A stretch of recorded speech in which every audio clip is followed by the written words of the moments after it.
All right, guys. Interview against Sneaky Snack. Sneaky Snack with that avatar as well. No delay. Nope. No delay. Whoa. Queen F3. Already some aggression here from North America. Already some aggression here. Just absolutely zero respect. Trying to hit that F7 pawn. But Sneaky Snack is, I think he knows exactly what he's doing here. We got C6, D5 coming in. There's no way he's getting mated on F7. It's just not happening. Just not happening. So as we see here, Sneaky Snack 2179. His rating only has 3 digits, but what's really intimidating is his username has 4 digits. That's a guy to look out for. If there's something to ever intimidate you, it's the username. People always look at the ratings, they get intimidated. Oh, this guy's, this strong, this guy's that strong. But what's really important is you have to check out those usernames. And I think Sneaky Snack is definitely winning the username flex right now. D4 queen takes. D4 queen takes. Well, this is always in the position, but after queen takes, we might see 2 bishops against 2 knights. 2 bishops against 2 knights. This is a classic Fischer endgame, Anderson endgame, knight takes f6 played. But I gotta be honest, after knight e4 f5, I like the bishop pair. I like the bishop pair. Okay. Whoa, holy cow. He probably doesn't know about en passant. Later on in life, he's gonna discover en passant. B3. Okay, pawns all in light squares. We have a real, maybe F3, knight to D3. Okay, A4, strong move. So G3, he's not going to be able to play because G3 is a pawn on a dark square. So there we go, pawn on a light square. He's probably going to play knight F2, a rook F2. See, he knows. He can't put any pawns on dark squares. Is he going to play C5? Oh, he missed the chance. Oh, he missed the chance. He takes it anyway. So this is pretty good, but I think this knight is gonna save itself. Well, I forgot. I really did forget. It was women and children first, and this king here sexually identifies as a woman in 2020, and so you had to save the king before the knight. So I actually forgot about that. I forgot the preferred pronouns here for that king, and a win immediately on the board for Sneaky Snack. And EU draws first blood. Yeah, interview was talking a lot of ish. He said he was gonna wipe the whole squad. But what I think he meant by wipe the whole squad was he was gonna get on his knees and shine their shoes. He was gonna wipe them down. All right, Sneaky Snack, he gets those white pieces. We're taking a look from Europe's perspective now. This guy's he's earned it. He's earned it. We got a raid. We got a fat raid indeed. From a lot of people who just, they're fresh off that candidate's hype. The Juggernaut raid. Welcome, everybody. Welcome. On the chess.com channel, we just had some expert commentary over there. And I can tell you, going from Viswanathan Anand to my commentary is pretty much the reason that we all live. It's just nice to see 2 titans of the chess industry both fulfilling their role here on Twitch. So welcome everyone. We just had the candidates round, I guess it was 4. And now we're over here doing EUNA, which is just a viewer battle. We got some guys here with a lot to prove, looking to get into the next candidate cycle. And welcome, just doing some commentary here, having a good time. We just started, so you guys are just in time, but a big shout out to chess.com for the huge raid there with what was that, 1379 or something? Yeah, 1379 new viewers. So welcome everyone. It's gonna be a good stream here. Like I said, you didn't miss anything. We just started, had our first game. This is the second one. But welcome. It's a fun viewer tournament we got some viewers riled up, some rowdy viewers from Europe, from North America, and they're settling their scores on the chessboard, which is what we always do here. So I hope you guys enjoy the commentary. If you haven't followed the channel, please do so. We do lots and lots of streams. We're streaming pretty much every day during the candidates. We're not doing commentary ourselves. We leave that to the chess.com aficionados, and they're doing a great job over there. But we're going to be streaming after the candidates pretty much every day. So this is the place to be for some relaxing after party post-candidates chess. And as you can see, moves like bishop takes e5, inspired from the candidates itself. Maybe rook e3, rook e1, but maybe not. Maybe knight f3 hanging the entire queen. You never know. In the candidates, things are a lot more predictable. Over here in EUNA, you just never know. Could be knight f3. Black could be winning here. Could be a forced win. You never know. That's the best part about EUNA. Nicola, thanks for the 1,000 bits. Rook e6, okay, bishop c4. Unfortunately, that is an extremely strong move. Rook e7. Rougalou is getting hurt here. We might see this move, despite it not being... Okay, rook there. And now maybe king g7. Oh, he relinquished the pin, guys. I think it's dead loss now. That'd be great, chessbrah. No, always love to put my commentary out to the wider world, the wider audiences. King g7. Okay, black's only down a rook and a knight here. And the thing is, people underestimate, black has managed to do something. He's managed to keep the pawns even. Now, you might think, oh, he's losing all this material, white's way ahead. But the most important thing is he's kept those pawns level. You know what they say, every pawn is a potential queen. So black's essentially got 6 queens here, and white also has 6 queens. So it's a fairly balanced game. We might see black try to take on b2 next. Queen takes e8, queen takes b2, and he would actually be winning a queen.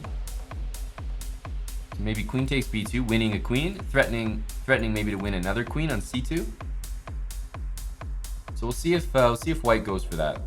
Yeah, queen takes b2. Okay, so black's up a queen here, which is just pretty serious. Black is up a queen, king g2. Okay, is black gonna get? He's gonna be up 2 queens. He's up 2 queens, guys. Holy smokes, guys! We actually have 6 queens on the board here. My goodness, 6 queens on the chessboard. F4 is impossible because it's pinned. That would be checkmate on the board, but it cannot be played. And I think he's going for repetition, folks. I think he's going for a repetition. He does not know how to checkmate. He has no clue. Rook h1. Honestly, I think he was setting the board up and he just got lucky. He just got lucky. Sneaky snack, probably setting up the chessboard for the next game. Mistakenly delivered checkmate. I don't know what just happened there, but listen, he's happy. He's having a good time. Rougalou really took an L. He was up 2 queens in this position. Well, did he win a third one? He won a third queen. He's up 3 queens in this position and just blundered it away. So Rougalou's got to be feeling pretty bad about that. Here we go. We're gonna head over to the perspective of Sneaky Snack rather, who's been winning some games.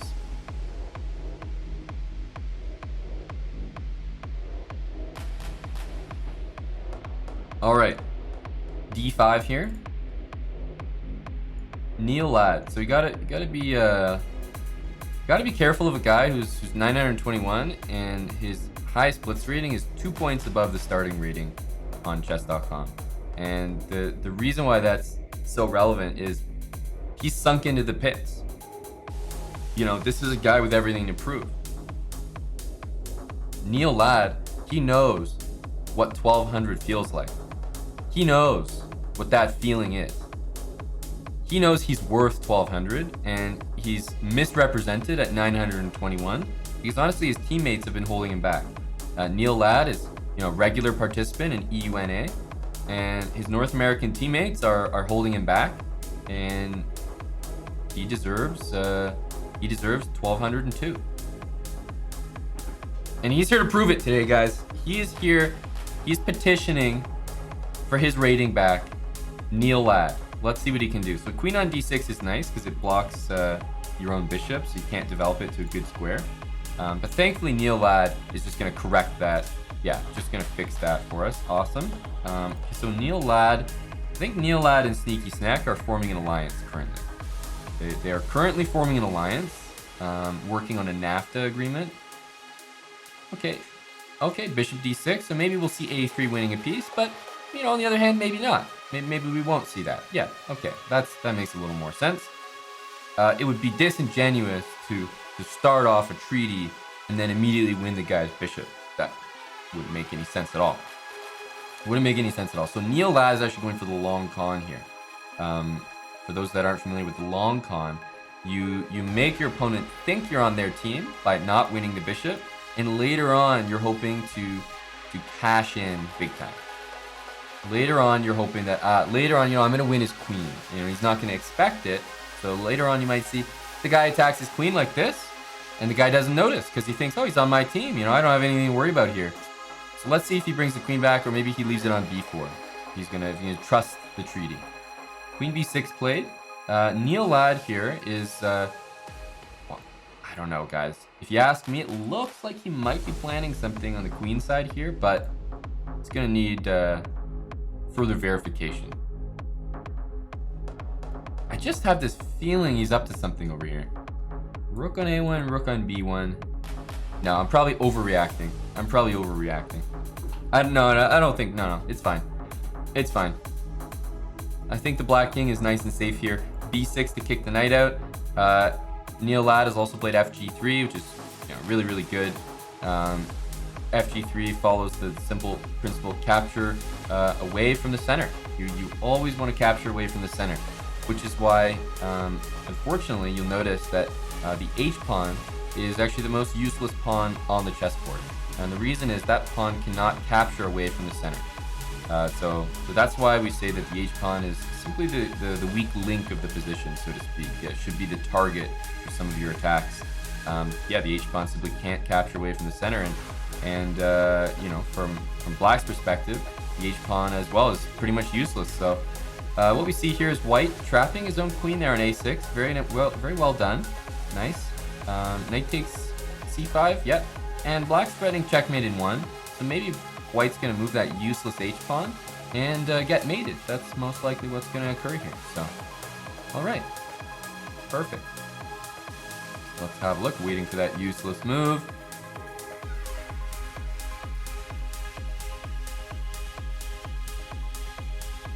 Come on, Neil. You've got it in you.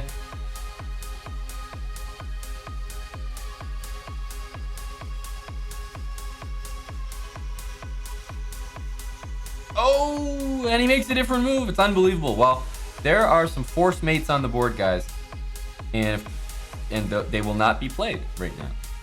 So there are some force mates on the board. There are not some force mates on the board. Look at that. It's like yin and yang. Rook e1, queen f2, king h1. Queen d3. But the nice thing is that white he's very, very close to checkmate here. He just needs like 3 unanswered moves. If he mates with 1.3, this is EUNA history. Oh, what a huge blunder, but luckily he was up more than a minute. We gotta withdraw. Who dat? Ashwini. Ashwini. Well, that is a massive hit to the European squadron. Ashwini just watched Sneaky Snack win that game by hanging his queen, and he immediately withdrew from the tournament and said, I'm gonna play the isolated queen arena. There's one important thing that is happening right now, which is that Sneaky Snack is actually he's beating the entire roster from North America, and he's doing so by hanging his entire queen. Queen d4. I think he's just insulting the North Americans. He said, you guys aren't worthy.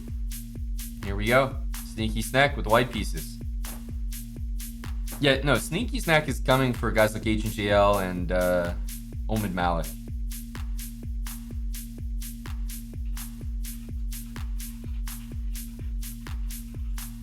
Okay, very principled opening here. You may have actually just seen this in the candidates if you're coming over from the chess.com stream. So this is, okay, knight a5. This is definitely topical theory right now. We might see h3, but we might also see bishop b5. And it's really, really good to encourage black to gain a lot of space and make a bunch of useful moves and then also lose your bishop. So that's always good. Bishop b3. Is he thinking about Something like this? No, bishop b3. So nice. So these moves are clearly weaknesses. I mean, they control the center and gain some space, but they're definitely bad moves.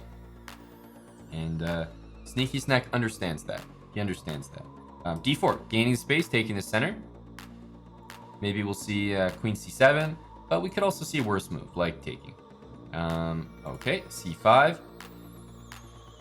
Queen d1. Maybe the rook slides over to d3. There's a pawn hanging there. Will he play b4? No.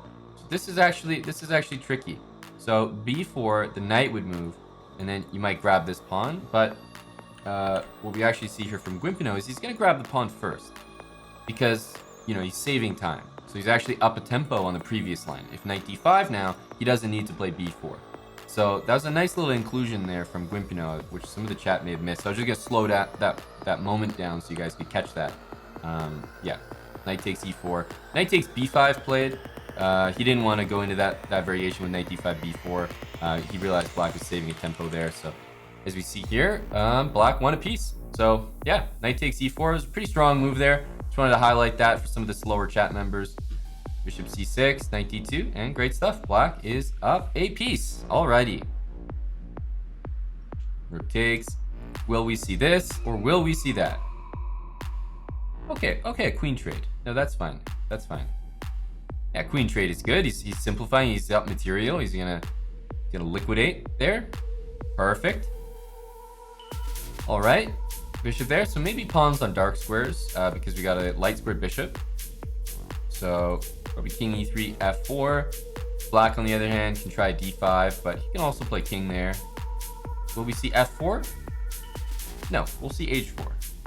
Oh, g4, maybe f4. Okay, nice job by black, making sure his bishop is completely useless. Now that the bishop's completely useless over here, you'll notice that none of these pawns can attack the bishop because the bishop's on a light square, pawns on dark squares. Just good understanding by Guimpino there. So it's important to secure the safety of your bishop. Now these pawns are just no longer a threat. b4, okay, so white's playing for the win here, creating a passed pawn. c5, yeah. Okay, maybe king b5 and playing for the win. Is he going to take that pawn? He does. Wow, he takes it. Guys, unparalleled technique here from Guimpino. He takes it. Now, will he play something like king f2? No, king f3. King f3 played. Protecting the pawn. Now, how likely is it that this guy stalemates there? I think pretty likely. The king is going to walk up or something, and wow, queen b6, that's a tremendous move. Wow, allowing for h6 and f6 and king up. Okay. This is scary, guys. Is he going to be able to win this? He's up a queen, but most importantly, what you have to realize is he has no idea what he's doing. That's right. I repeat, no idea at all what the hell he's doing. So let's pay attention here as we watch him trying to figure out what the hell to do. King h6, queen f6, and after king there, queen h8. Oh my goodness, he found out what the hell to do. Guimpino, he takes the pawn, but now's the hard part. Now he actually has to finish off the mate. Queen d7, a nice inclusion there. King g3, maybe queen back to h7. Okay, king f5. Oh, the king is just chasing him. Are we playing tag? What's going on here? Queen back to h7, like I said, definitely a nice inclusion. Queen to c2. This guy's really coming at him with the geography here. He's sending that queen from EU over to NA, and he is losing his first game. NA finally takes out the EU. Hitman, sneaky snack. The geography is good. You love to see it. He's sending that DHL queen from NA over to EU, delivering checkmate. What a run, though. Even the Europeans have to be happy with that. I mean, sneaky snack, he's rated like 1,000. And he just took out 3 North Americans. All right, here we go. Sid the Fish. Your third guy had to leave Gakkos. He's playing in the isolated Queen's Arena.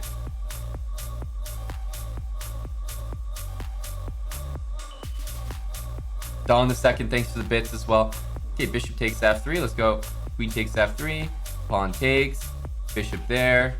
Nope. Okay, knight there. Ooh, this is getting nasty. We might see Sid the Fish getting wrecked here. We might see Sid the Fish getting wrecked. Oh, castling. Okay. Pretty amazing move there by Sid the Fish. I don't think Sid the Fish really respects his opponent. I don't think he respects him. And that's where it all starts, respect. If you don't respect your opponent, you have a better chance of beating them because you're not going to be emotionally invested in the game. It's one of the trademark mistakes weaker players fall victim to is getting too emotionally invested in the game and not being able to be objective and just look at the evaluation of the position. Sid here, he doesn't respect his opponent. Matter of fact, he doesn't care about him at all. He just castles. And that's why he's demonstrating his EQ here. C3, bishop c4, those would all be good moves, but rook d1, we'll see a move that's a little bit worse than both of those. Knight e7. Now, going for trades when you're down material is normally I would say that's a little bit fishy, but for Sid the Fish, I can't really blame him. You know, I really can't blame him. We might see queen f7, king there, queen takes e7. Oh, but h3, a very principled move. He's making sure he does not get checkmated. But remember, guys, if your opponent has a dark square bishop, always play g3. Make sure your escape square is the opposite color of your opponent's bishop. That's always going to be the better option. Always check your opponent's bishop. Make an escape square in the opposite color. It's always going to be safer. Bishop d5. Well, Sid the Fish here. Nice to see that the pawns are still even, although that may change momentarily. But the reason that's good is it's actually opposite bishops here, so it's very close to equality. C3. Oh, b4. Okay, maybe he can grab the advantage here with bishop takes b4. It's still opposite bishops, so probably a draw, but maybe white can grovel for a draw here. Okay, he's not taking the pawn. Interesting. Opposite bishops, you guys know, I mean, I'm trying to make the game interesting with commentary, but unfortunately, most of the chat knows that opposite bishops, every single position where opposite bishops are there, it is a draw. Queen d7. Yeah, not much. Neither side can really make progress here. The simple rationale is that anything that this bishop can attack, this bishop can't defend. And anything that bishop can attack, that bishop can't defend. So what we're going to end up with is both sides taking every single pawn from the other. That's usually how opposite bishop endgames go. So it's still pretty tense here, actually. Maybe king g7. Yep, king g7. It's a good move there.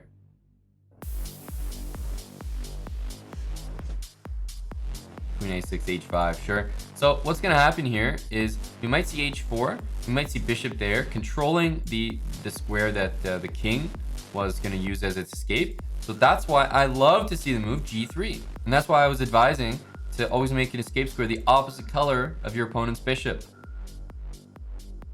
It's very important. So he's got the king nice and safe. So Guimpino is doing a great job. I think, honestly, he's pretty much secured this. He has secured this. Red Devil, thanks for the $5. He says, move over candidates. EUNA is the new top tournament in the scene. I'd agree with you, but EUNA, you know, it's got some longevity to it. 5th season running. So pretty much got nothing. Canada's got nothing on EUNA.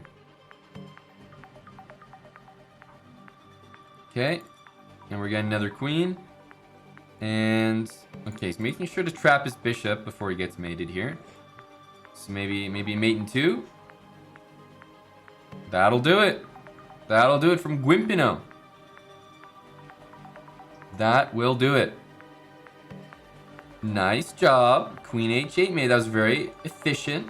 We got Beta Limitless next. All right, Beta Limitless is up, and for the first time in EUNA history, we have the Alpha Guimpino against the Beta Limitless.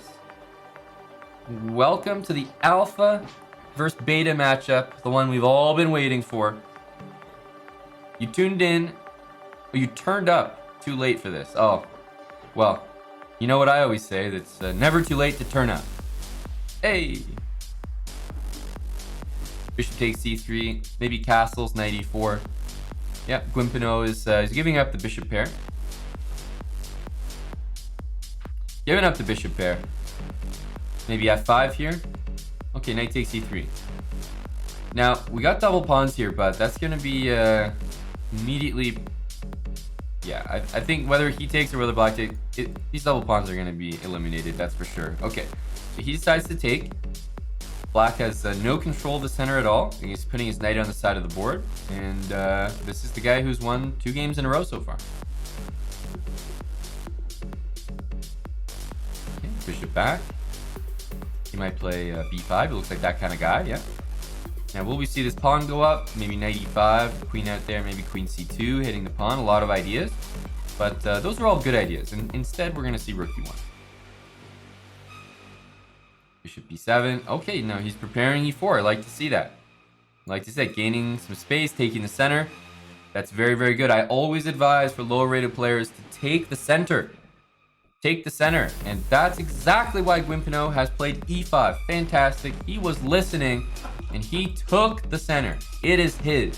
You might look at this and say, well, actually, sir, you just lost the pawn. But it doesn't matter. Just think about it. Guys, when you land on the moon, if you plant a flag in the moon and then someone comes in and plants their flag, who cares? You got there first. So, black has the center. I don't care about knight e5. The point is, in this position, black controls the center. You just got to be there first. And a lot of people just don't understand that, shockingly. f6, supporting the center, which black owns. And as you can see here, Beta Limitless is thrown for a loop. He doesn't know how to handle it.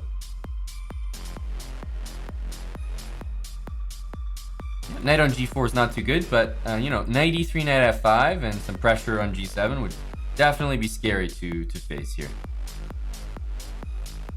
So we'll see if he does that rerouting. Knight c4, okay. Is he going to exchange that, or is he going to say, no, my bishop's too strong, I'm going to keep it. It does stop this move knight e3. I mean, not stop, but at least he can exchange it. That knight arriving on f5 is well, to me, that seems very, very scary. Thanks, Cataclynch for 500 bits.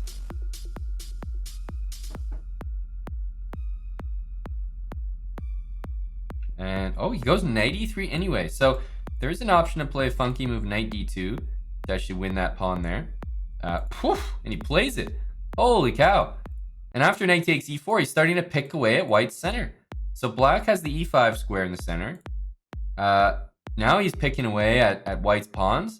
Soon you're just going to see full domination from Guimpino here. That's a huge pawn to lose. That knight d2 is very, very good. However, the knight on e3, I love it. Defends g2, and I mean, I think this position is actually somewhat balanced now. Somewhat balanced. Develop that queen.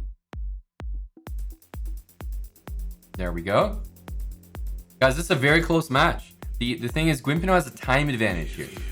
That time advantage is very, very valuable. UNA over candidates. I mean, of course, guys. Of course. Didn't think that needed clarification. Knight c2. So will we trade everything here? Are we just going to take every single piece? No! He saves the bishop. Okay, respectable. Knight b4. Maybe we'll see this. Knight d3 to c5. Now this pawn is hanging. He takes it. Wow. That's impressive. I'm impressed. He's got the gusto to take that pawn. Very impressive. Queen c6. Okay, knight back. So white is up a pawn here. But have a look at that time. 1 minute to 30 seconds, guys. We're probably going to see queen... Oh, queen f4, queen e1 would have been a checkmate blunder. I was definitely expecting that. Oh, he's still trying to win. Ooh, king has g2 square now. That's not mate. That was very important for Beta Limitless. But again, guys, just to make my point, play h3. It's an escape square, the opposite color of the bishop. You guys are wondering, oh, how do I play good moves? I'm telling you how to play good moves. You guys don't listen. Pretty much 9.9 times out of 10, making an escape square the opposite color of your opponent's bishop is going to be a much stronger move. Just do it. Just do it. Queen there. King h7. f5. Okay, so we got pawns all on dark squares, and black has taken pawns, and there actually is no draw because he has king h8, bishop g8. I don't know if he knows that though. Queen takes c3 is playable. Or bishop f1. Uh-oh. Is he going to take that? We might see a draw here. 10 seconds to 19. Is he going to take it? Oh, king h8. Buddy, you're not listening to me properly. You needed to have your bishop there. You don't get a draw for playing king h8, dude. Oh. Oh. Guys, that's a rematch. That's a rematch. When you draw, you just hit the rematch button.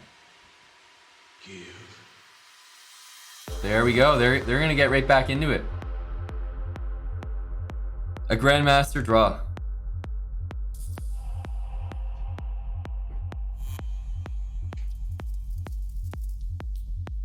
And they're going back into some topical theory. So Guimpino against Beta Limitless. The matchup of the century. Some say this is the next World Championship match preview.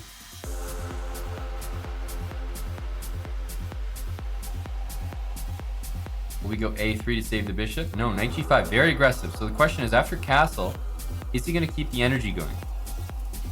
Does he have any way to do that? Because this is not good enough. This is not good enough. 2 pieces plus that f7 pawn for the rook is generally not worth it. It's not something you should be doing. Not something we should be doing.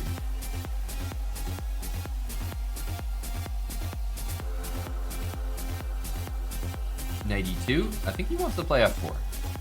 It's the impression I'm getting. Knight g6 would be a good move then. Bishop there. Yeah, it also pins the knight. f3 looks pretty good. h3 also. But I would personally play f3 because I wouldn't want him to exchange my knight.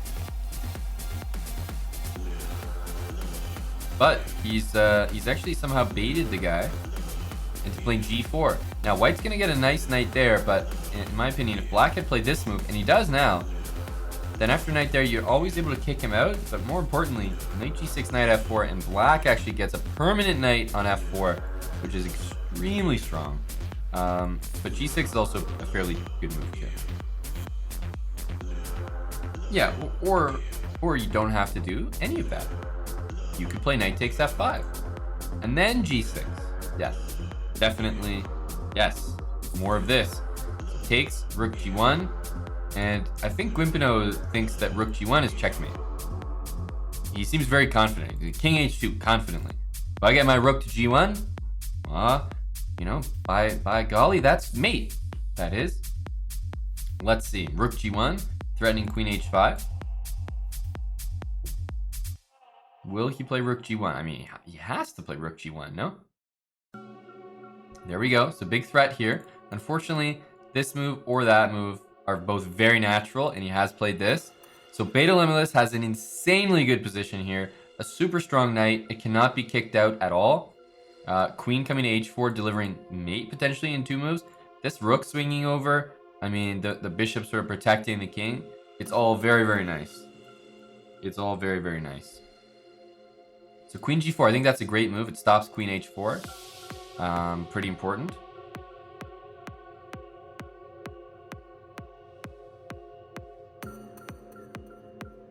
And what's he gonna do? Queen f6, king h8, a lot of moves here. A lot of moves here. He did play king h8. And white plays the move a3. Yeah, definitely an important move to include there. No doubt black was going to leave his rook on a8 the entire game and never move it, and then always hit that pawn, because that's worth it. Rook g8. So I got a bad feeling that you know, there's going to be some tricks on the g8 square. And so does he. So he moves the queen out of the way, but he allows for queen h4 now. I think he wants to play this move. I think he wants to play that. It hits the queen, kicks him out. Well, it's very tempting now. After takes, white has to play this move or that move. Otherwise, there's mate coming on g2. So he does do this. Oh, and he does not take the rook. Okay, that's bad. Guys, I think we might see Guimpino going down here. We might see Guimpino going down. Pretty much any of these moves are acceptable. Queen g7 to me is pretty good. And after check, I think just we go back. And this is a big threat. Yeah. Oh, and he sees it as well. Wow, beta limitless. Nicely done. Queen g2 mate on the board, and Guimpino is finally taken out. Good luck, guys. There we go.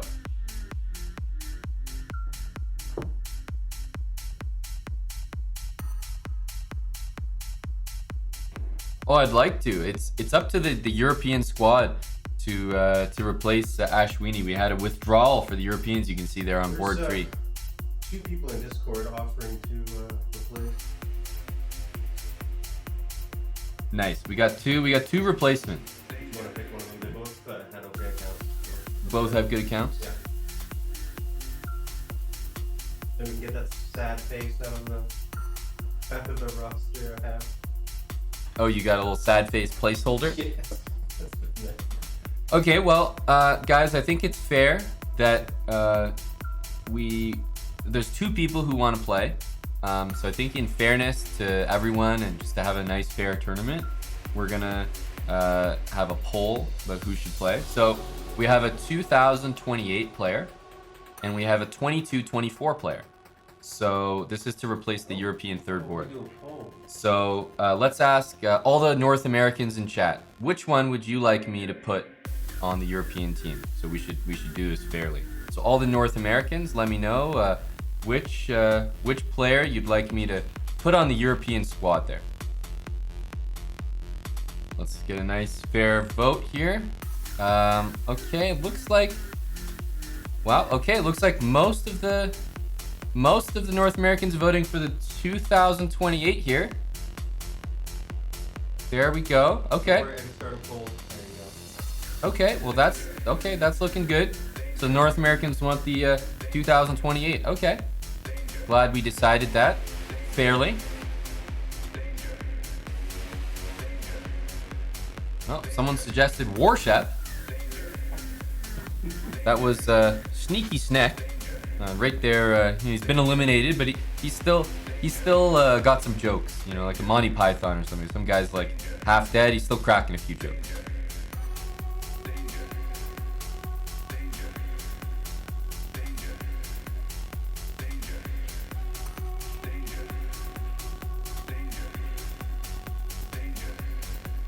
Let's see here.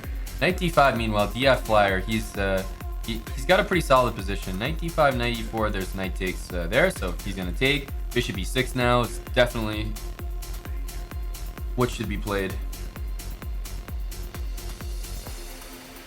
So we got 61% for the 22-24.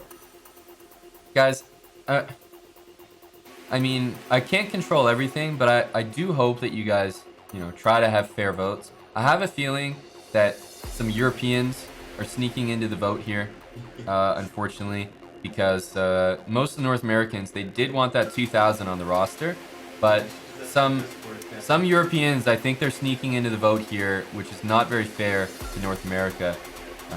So yeah, just guys, we'll try to keep it fair. If you're from Europe, please just don't vote in the poll, and yeah, we'll just keep it nice and fair. Thanks, guys. Bishop g6, hitting the center pawn there. Meanwhile, the knight on h2 is not looking too hot.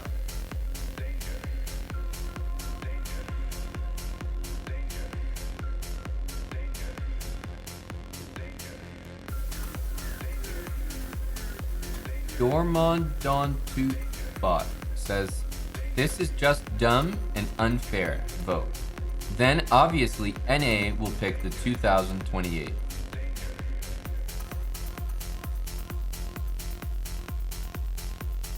Did you ever think about that, Dan? How? Why would they do that though? You ever think how the how if NA voted for the European guy that, yeah.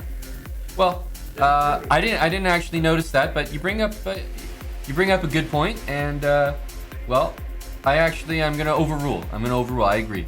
I'm gonna overrule. So we're gonna put the 22-24 in. You bring up a good point. Okay, we'll go with the 22-24. That seems fair. Thank you for bringing that to my attention, by the way.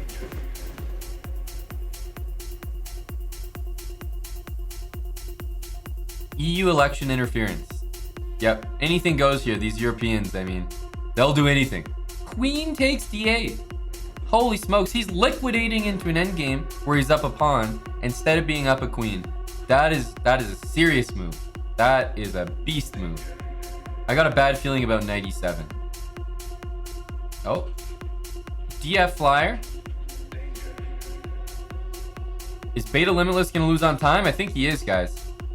Takes? Nope. Takes? Yep. Let's check. I don't know if he realizes. There we go. F5. 10 seconds, not enough time, guys. It's just not enough time.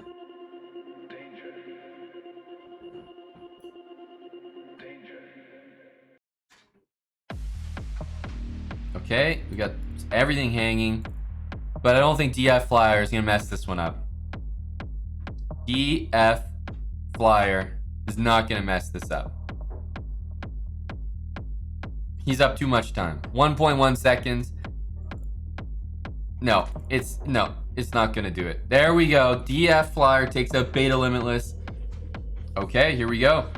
DF Flyer with the last win.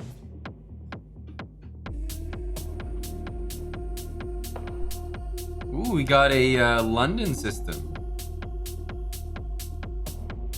We got a London system.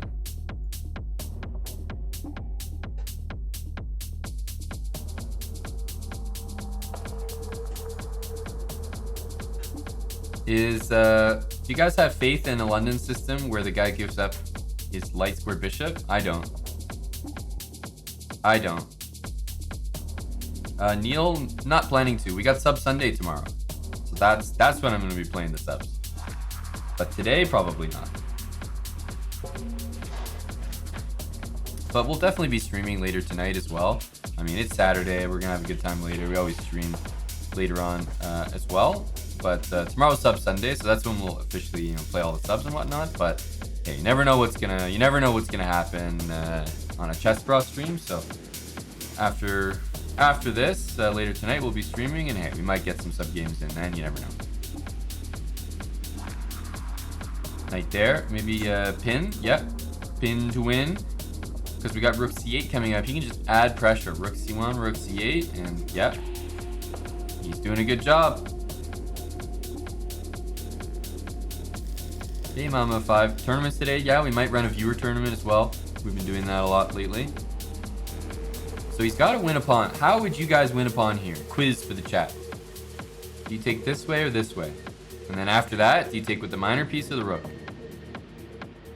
Well, he's decided to take this way, and after rook there, we really hope that he's going to play this move, but we just don't know. We just don't know. In times like this, we sit here and ask ourselves, what is going through the brain of DF Flyer right now? Bishop there, rook there, loses the rook. So bishop a5, he's found it. He has found it. Oh, sorry, I spoke too soon. He might be considering king e7 here. Big decision. Okay. Forking Dutchman, he's applying a lot of pressure. What's going to happen here, though? He's applying a lot of pressure. Is it enough? Is it enough? Well, the time advantage is already valuable. He's played it, but guys, he's down a minute. He's down a minute. The Forking Dutchman, I like what he's doing here. Can you join now? No, unfortunately it's closed now.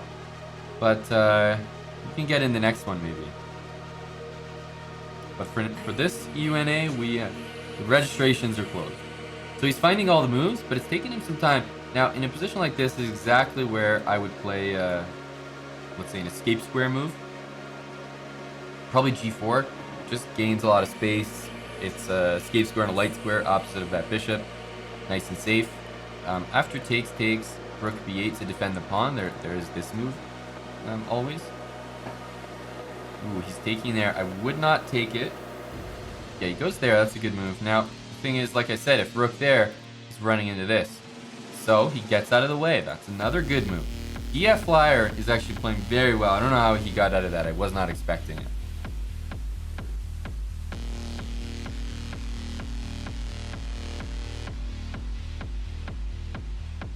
Now, this move I'm not a big fan of, because it allows white to jump in there with the knight. King there, and rook back. Holy smokes. Okay, well, this should be taken. Doesn't really matter by what. Yeah, and just pawns are falling here, guys. Rook takes, and this is a huge threat. Forking Deutschman, he's gonna see that. There's no king d7. DF Flyer. I think he's going down, guys. I think he's going down here. He's down on time, and he's down a rook. This is gonna be EU coming back, bouncing back, and taking out the NA threat. Yep, no, there's nothing here. That pawn is hanging as well. He's got way too much time.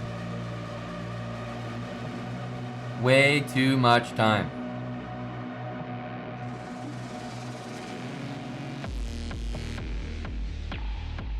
Okay, guys. Well, if Europe can't win this game, I don't have any help for them.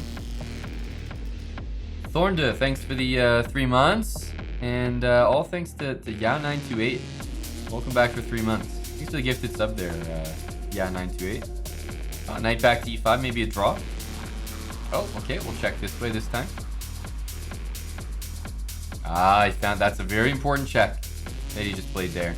Probably queen there, king there, rook there, king there. It's going to be still very tricky to mate. Ooh, I don't like that move. It makes it too easy. If king there, I think it was still going to be tricky. Queen takes d5. He doesn't even take the queen.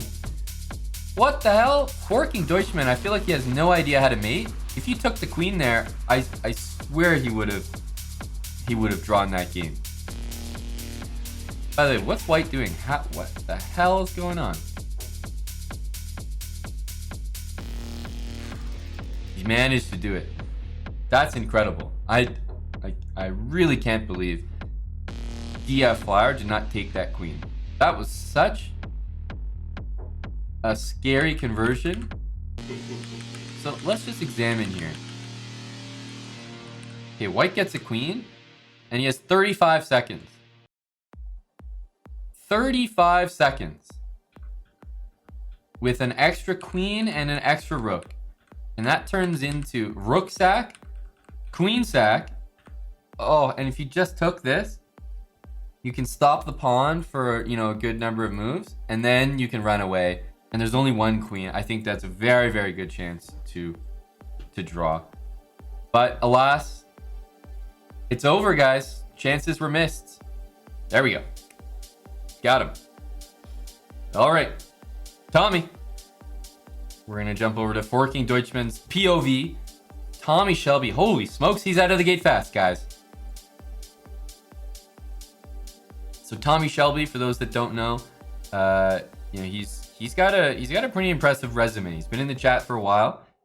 You've probably known him from some of his earlier successes. He once called me a piece of lesbian dentine ice.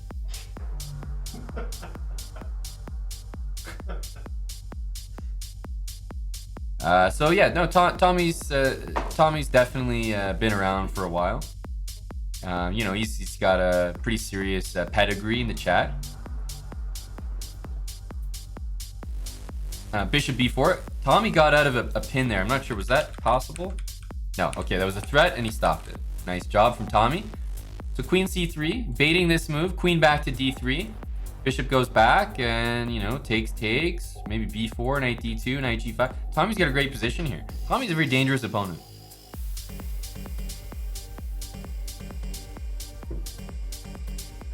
That's an extremely suspicious move. It is playable, though, I should say. It is playable. So bishop takes h6. Pawn there. It's all possible. To me, the reason that it's suspicious is because I would go, let's say, takes.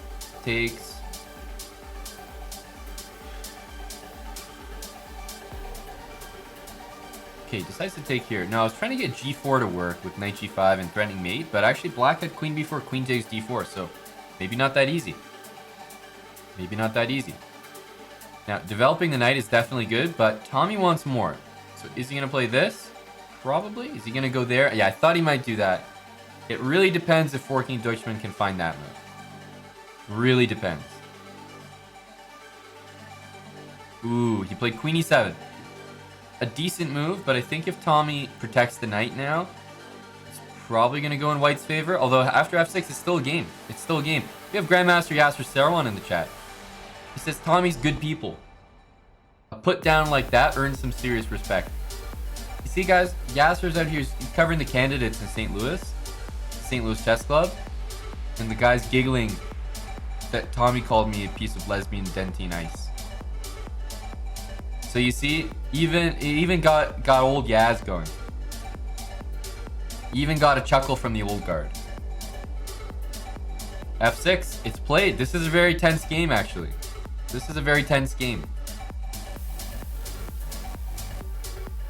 Okay, Tommy's got to get that knight out, though. That's one piece which is just not participating. f6, I know what you're trying to do, Tommy.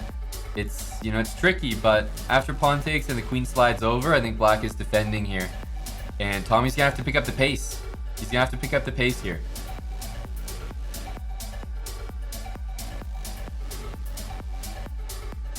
Okay, queen takes f6 and knight d2. So that was actually maybe the best thing Tommy could have done. I know he's going to lose pawns, but maybe king h1, knight f3. We got some squares here. We got some squares. Still very tricky. I don't like this move at all for black. Now rook g1's a huge threat. He just forced Tommy to play a great move, king h1. Tommy's got a good position. That's right, Vic. Tommy, he can be the difference maker here. There's no time to develop because rook g1 is coming. And there's no rook g6. Oh, it's a huge blunder. Oh, it's a huge blunder. And Tommy fucking Shelby. Oh, he's just gonna come in with the dagger. Rook g1, rook g8 mate. And he can pre-move it if he wants. He can pre-move it if he wants. Neil, thanks for another gifted sub. Christian the Falco, 3 months. And Toa 99. And meanwhile, we got Tommy fucking Shelby. He's in the chat. He's wondering anything new. Hey, what's happening, guys? You know, how we doing? Tommy's the type to, you know, like tab switch and not be able to find his other tab. He's back on the Twitch chat. Yeah, he got that made in quick. He wants another one. A quote from Tommy fucking Shelby says, "How my balls taste." Queen takes d4 would have changed it. Absolutely. Absolutely. That's right, Yasser. We got... Or is this like the Catalan Championship or something? I don't know. Catalan spelled a little weird. Let's check out Tommy's perspective. Yasser, we got EUNA. I mean, it's Yasser's in NA right now. He reps NA, but he's from EU. So Yasser is, you know, we don't know where his allegiances lie. Very tricky guy.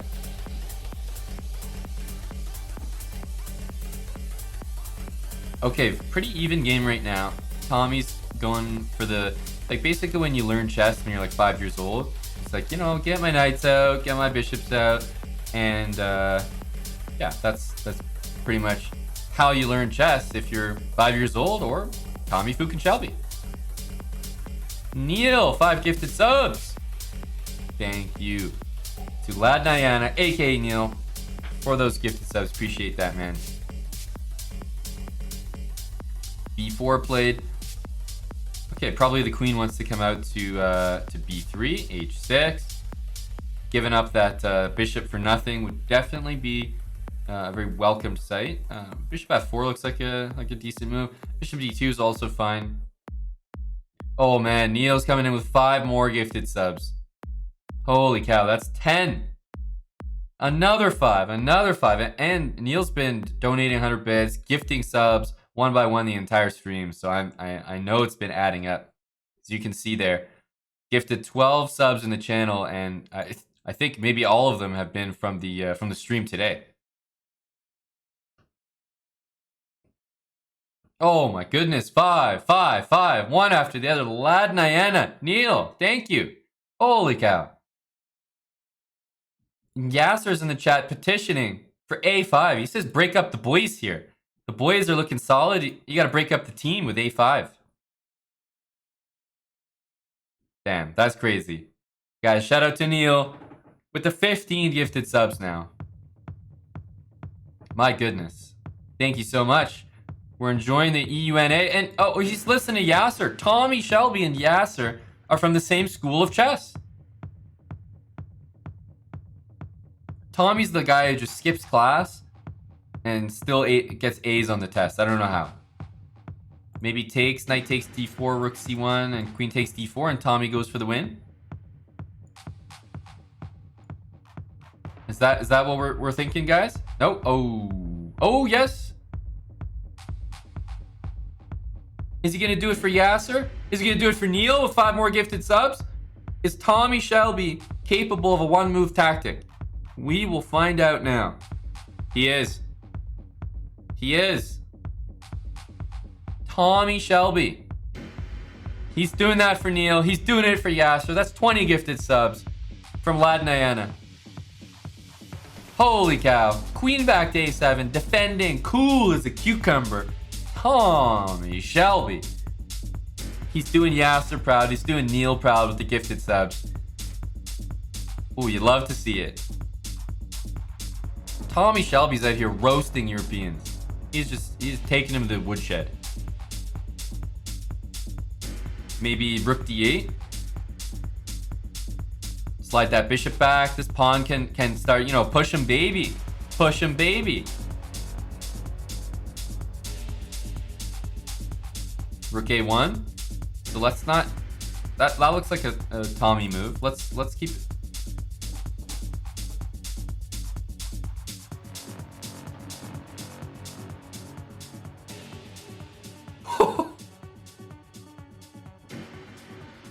I knew it was a Tommy move. Oh my goodness. How did I know? I'm telling you, this guy's been Tommy's been trolling the chat for so long. I know his moves. I know what the guy's up to. Queen b7. Oh man. Oh man. That is rough, and Tommy is gonna take the fattest L of the day. Oh, and 5 more gifted subs from Neil. Neil is repping the NA squad. He's been gifting subs. Tommy was putting in a shift. And all of a sudden, Tommy is gonna be going down here. His opponent has 33 seconds. Oh. Such a Tommy move. Such a Tommy move. And we got a bunch of checkmates here. With the bishop, style points? No, he's just gonna go nice and clean, queen h4. Oh my goodness. Tommy fucking Shelby. Nardos in the chat says, taste your own balls, bitch. Here we go. All right. Catalan with that last win. We're gonna jump over to his POV.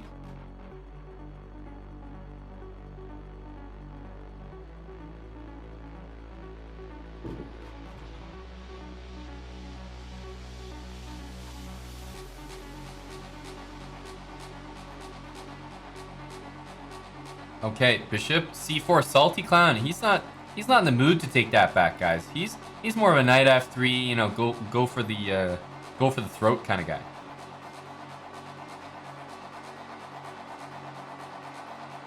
Omid Malik, and right on cue, is in the chat.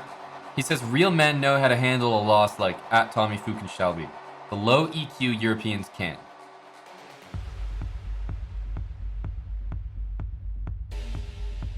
So what's going to happen after e5? Already, we see Catalan has a big decision to make with that knight. Is he going to go knight there? After pawn takes, it's already tough. Knight there? Okay, but he's really asking for trouble. Yeah, pawn takes, pretty easy position.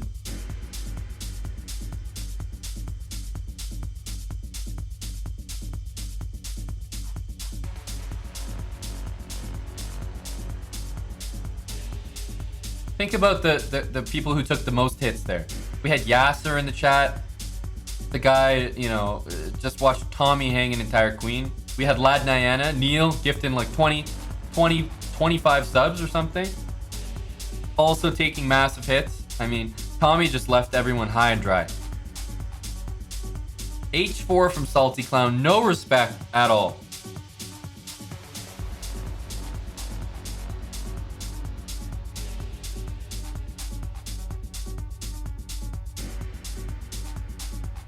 E5, bishop d3, and guys, there's going to be a big attack here from Salty Clown. He doesn't care about that. Salty's going all the way. What's this bishop? Nothing.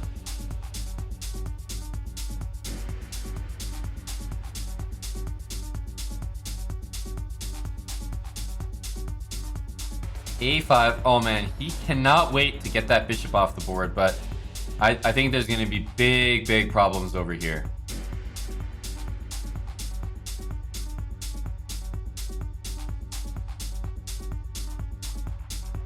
Okay, he decides to take. Are we going to get something like that?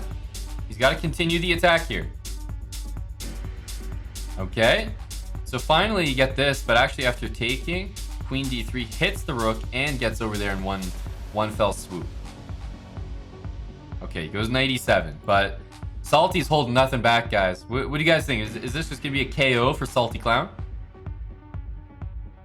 Or is Catalan going to survive here?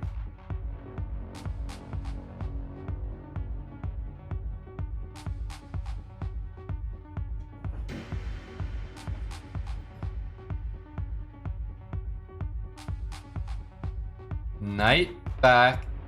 Bishop takes h6 now, threat. This is going to be brutal. This is going to be brutal. That knight is hanging. Checkmate is hanging if you move it. Ugh. Ugh. This is nasty. If you did rook e8 on that last move instead of knight there, I think white should play a4, threatening bishop a3, which would just be devastating to deliver mate.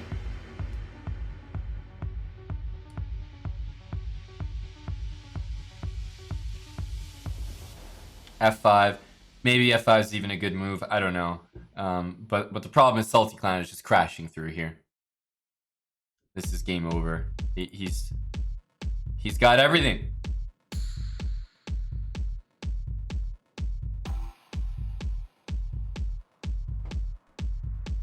King F7. He's on the run, but I expect we're moving towards a loss here. In this position, guys, a very brutal move is bishop check. Why? Because even if you block it, after queen takes, the king can't run away. It's really important to learn how to eventually box the king in, rather than just check and check and check, and, you know, he sort of runs away. Okay, he's going to resign there. It was game over, but bishop b5 check to stop the king from running is just a nice little touch there to an already good game. Salty, that was just, he gives Salty Clown those attacks. I mean, he's really going to make people pay. All right, he's online. We're good to go. Salty Clown. We're on his POV. Taking a look here. Don the second with the bits as well. Thanks, man. At every point in human life. Oh, not GRM says this is the loser's POV. Well, have a look at that. I mean, No respect here from Salty Clown. He's just shoving that pawn down the board. At their lives with some sense of openness.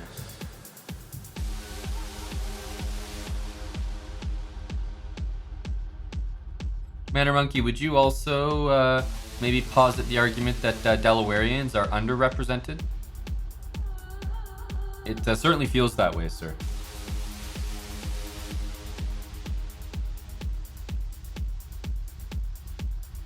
Yeah, when Salty Clown gets going, you know, that's a force to be reckoned with. Hey, Irish Chesticles.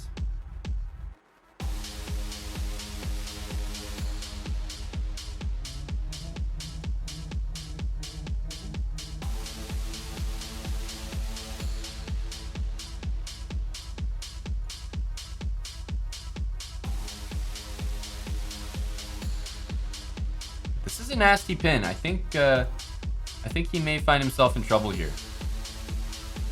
Oh, it's nice to see the plebs even repping NA. chessbrah NA, chessbrah NA.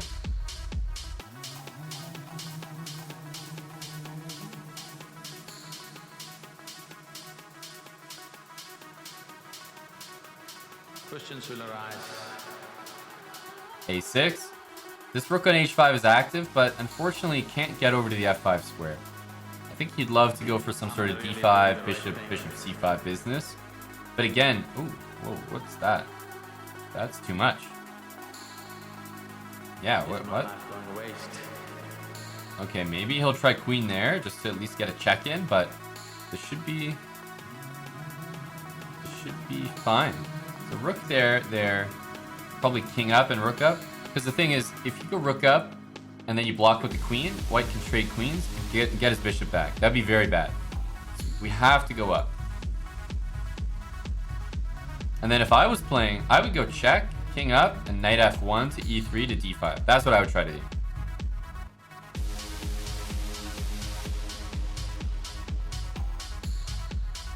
Okay, rook e3 is still a decent move, but I think that plan was pretty lethal.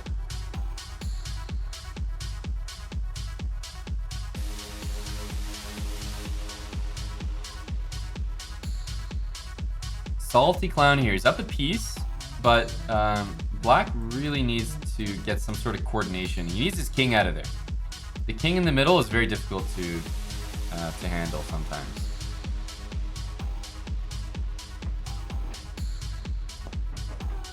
Rook d1. Some more pressure. I think he wants to play f5. That's what it looks like is the intention. Okay, bishop e7 is also fine as well. f5. There's a bunch of moves here.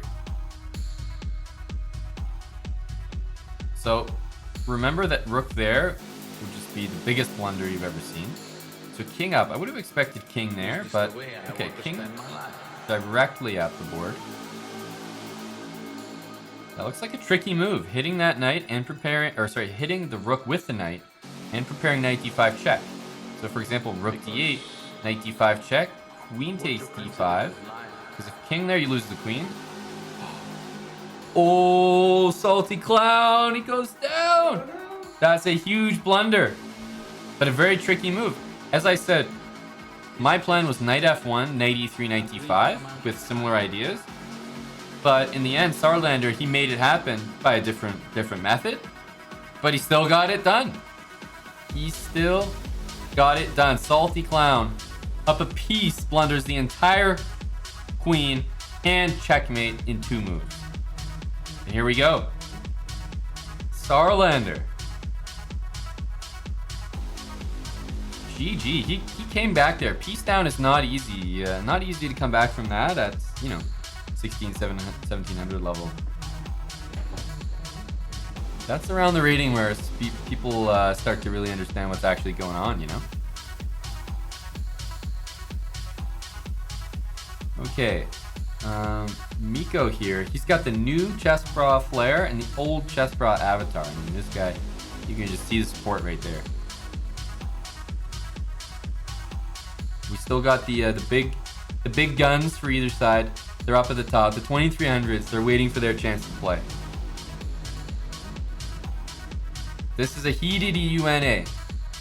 A heated EUNA E5 played. So black's going for this very solid setup. White's got the double pawns. E4 I don't like because after this, bishop back, that I'm worried because bishop G3 loses the pawn, and otherwise after H6 you have to take the knight, and you do not want to give up that bishop for that knight. That is definitely not the way you want to play.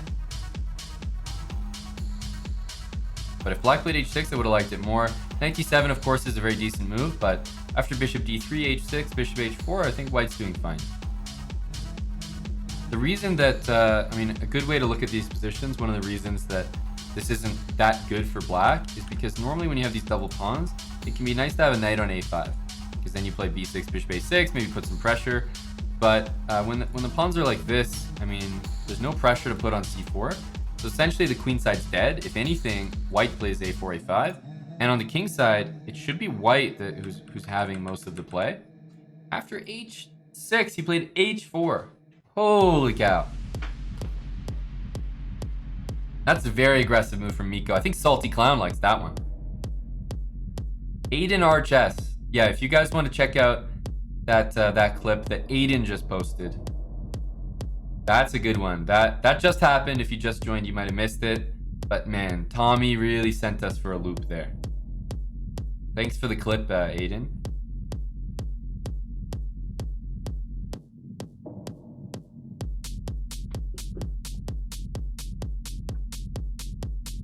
Okay, so knight b6, again, not a big threat.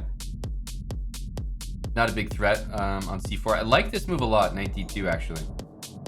Guards e4, guards c4, and prepares, takes, queen h5. So I actually really like that move.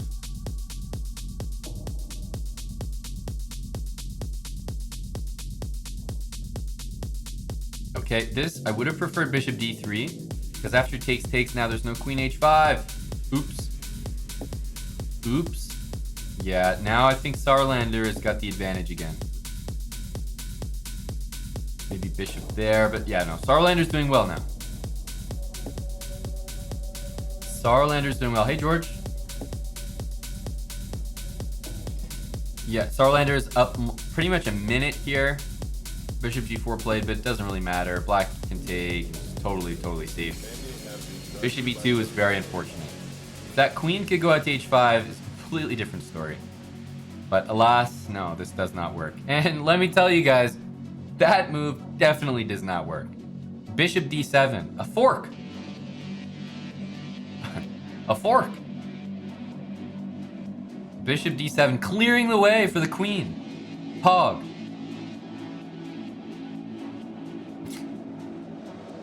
That's not gonna work. It's really not gonna work. Bishop g4. Let's see, probably queen g3 needs to happen.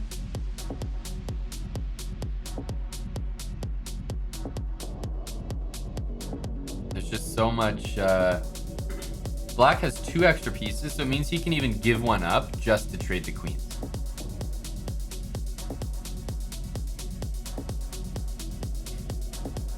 Knows all. So then I said to her, that's no mouse slip, that's my wife. I can picture the whiskey cubes stirring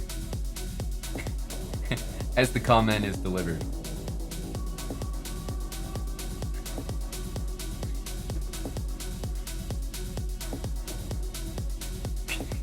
Queen e3, king d1. We're still in here. This is not a threat right now, so like knight f6 would be a fine move. Knight a4 would also be good. Yeah, actually, guys, Sarlander's clock. What's going on here? He was up a full minute, but he is just slowed down completely, and now I think he's just losing or something. I want to say losing because I think that he has the better chance to lose based on how slow he's playing. That's insane. He was up a full minute. He blundered a piece back. Now he's got no threats. That's a threat, but knight f6 is a very strong move if he plays knight f6. King f8, he lost 2 pieces in a row, and now he's just sprinting. He's got no... Rook comes down. Oh, there's going to be mate in 1. That is the huge choke from the European squad. Game over. I can't believe, but Miko just won that game. Don't care about that free queen when there's mate on the board. Miko is fantastic. Holy cow. That is a massive choke from Starlander. Alright, here we go. Miko is fantastic. Amazing victory. I don't know how that happened. Alright guys, the scores are evening up on both sides. We're, let's say, just about halfway through.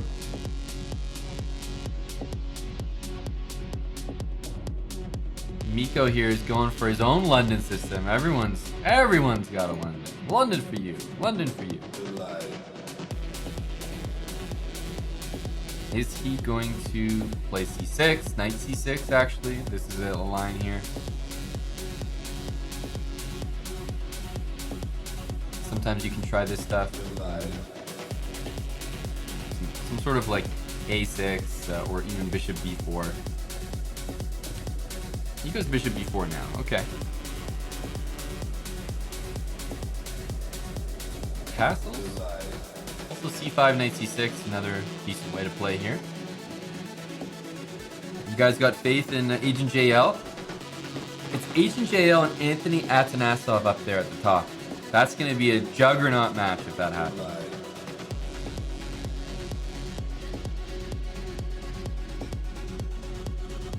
Dark Vortex says he was already ready on live chess.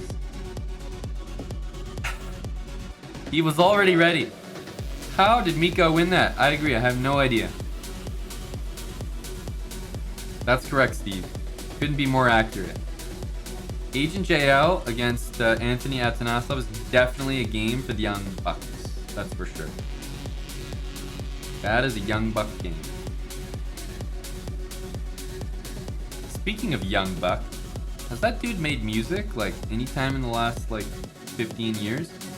I swear dude made like a couple songs and just disappeared off the face of the earth.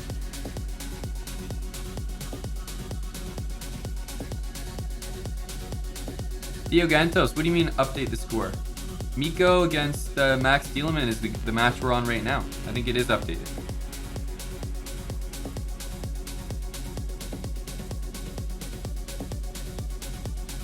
.95. So we're actually dealing with a fairly competitive game here. Knight takes f4 beats the blunder. H takes would be a good move. But Miko has chosen door number 3. Behind door number 1, we have a blunder. Behind door number 3, we have a good move. Or behind door number 2, we have a good move. And door number 3, we have a positionally weakening move, and he's gone for that. Bishop on d6. Meanwhile, I mean, rook on f7. This is very suspicious stuff here from Miko, but honestly, would you rather have this position or be down 2 pieces? And now that I think about it, sometimes when you play so bad, it actually gives you the confidence. Yeah, I think that's actually it. That's the secret to Miko's chess.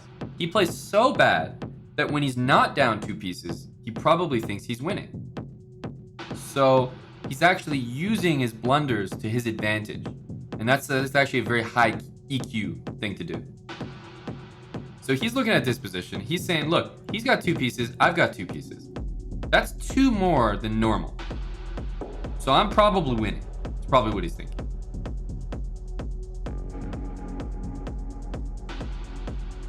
Okay, now you might, to the untrained eye, you might think White's totally crushing here. Bishop pair, you know, he's just won a pawn, but you have to count the pieces, and to me they're dead even. Pieces are even, so this is a big evaluation right now for Miko. 98, he's still got 2 pieces. Okay, just making sure.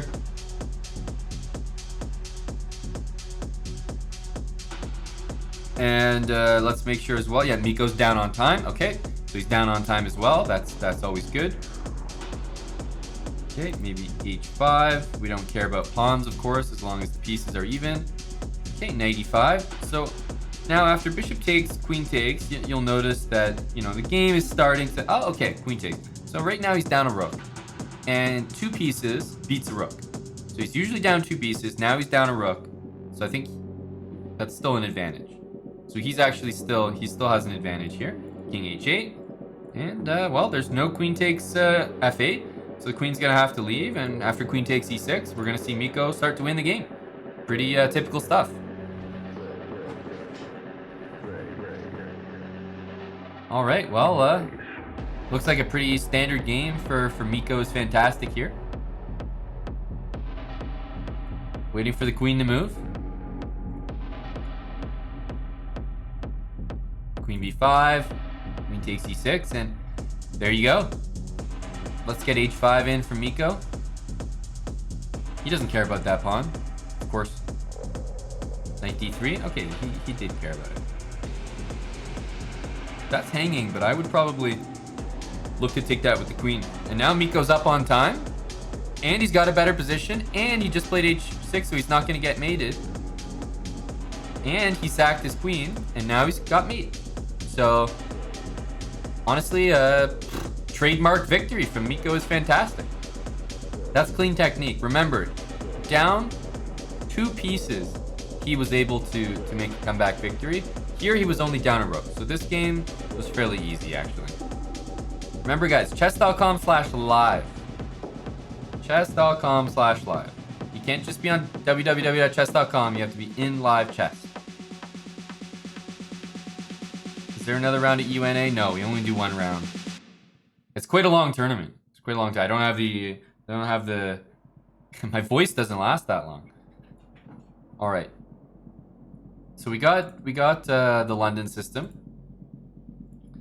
So G4. So it's important because remember, the keys to victory here for Miko, he tries to get to an evaluation of about, let's say -6, -5, and then he comes back from there.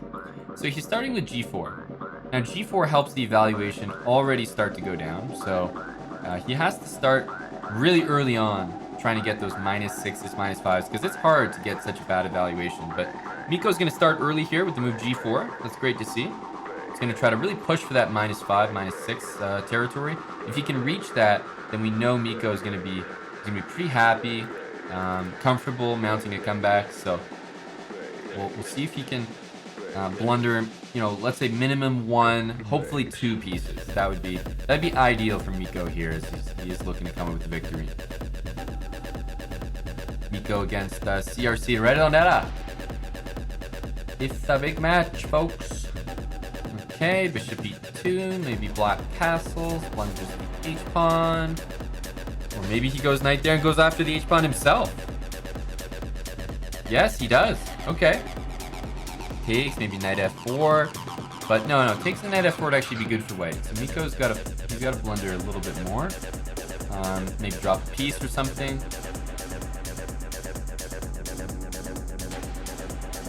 e5, probably knight c6 coming. So Miko's position is still all right here, which is the issue. That's why I'm a little afraid for him. Well, he was actually up on time there briefly. Up on time and hasn't blundered any pieces. 2 things that, are just simply not part of the formula for Miko here. Trying to get those W's. Okay, so this is a good start. He's given up the center here for no reason at all. So this is good for Miko. Okay, queen d2, nice, and maybe he'll castle long and sort of walk into some big pressure there. Knight takes h4. Okay, so we're starting. This is good. Now, unfortunately, I think he might castle here. If Miko castles, he may forget that there's a fork here. If possible, you want Miko to play something like this and blunder the queen. That would be the type of evaluation that Miko is looking for in order to be dead lost, and then he can turn that around for a victory. Unfortunately, I think he missed that with a threat because he castled. And after castling, there's no way that white can really lose a bunch of material here, so Miko is kind of in the hot seat now. He really needs a move. I don't know. How do we blunder here? Bishop d3? That's a bit of a good move there by Miko. I'm getting concerned. He's only got a minute left. He hasn't blundered too much yet. So I'm not sure if he'll be able to pull it out here, guys. We need to see more blunders from Miko. Knight b4, okay. Bishop takes, will we see knight takes? Yes, indeed. Guys, I think I think Miko might be going down here. He's playing pretty well at the moment, and that's not boding well. That's not where the results come from. Bishop d6. Is he gonna take? No, knight f4. Okay, so this can be taken, and then maybe g6. That's like one way to get a sort of solid game there. Again, Miko is. I mean, I just feel like his head's not in the game. He's out here. He's playing good moves, and that's why he's well, I think he's gonna lose here. Honestly, guys, I'm calling it now. G6 is a very good move. Oh, rook takes h5. Nice. This is what we like to see from Miko. He's getting that evaluation down, and now it's about -5, -6. Guys, this is Miko's territory. Watch out here. Miko's really gonna start coming in. Rook takes h5. Guys, here it is. Rook takes h5. Rook h8. This is very, very good news for Miko here. It's the evaluation's at about -6 here. Definitely around about -6. Take that. Rook g5, king f7, and there's going to be some mates down there. This is going to be a little bit rough, but Miko is definitely coming in here with some big moves. He's got a chance here, and that's all a guy can hope for. Maybe king f7, queen down to d1. Maybe to stop that mate on h1. Guys, Miko has a good chance here. Finally, he's checked into this game here. Rook takes h5 was a brilliant move. I actually didn't consider it because g6 was the last move. I didn't realize rook takes h5 was possible on the board. Okay, oh, look at this, guys. He's getting lower on time. This is very, very smart from Miko. He's down a rook, and now he's just lowering that time to the ideal amount. You know, like Need for Speed, that perfect shift. 3 seconds. Nice job by Miko. Perfect. And rook to g1. Awesome. So very good winning chances here for Miko. 2 seconds. Perfect. Knight c6. He's definitely got this. Rook f1. Guarding the pawn there. And oh, that's so unlucky. Miko goes down in a winning position there. I mean, we've seen time and time again Miko just take positions like this and turn it into wins. So unfortunately he goes down there. CRC, he went for the flag, which is probably the best strategy. He wasn't going to win this on the board, so just take that flag. It's a dirty flag, but the Europeans, they got to take their wins where they can get them. You know what I mean, guys? Dark Vortex is here. CRC, he took down Miko, which is one of the hardest things to do.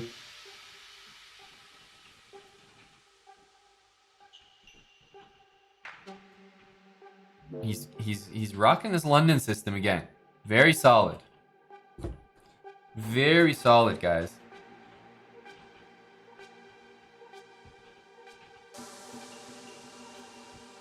Okay. Knight d2, h3, castle, all typical stuff from CRC here.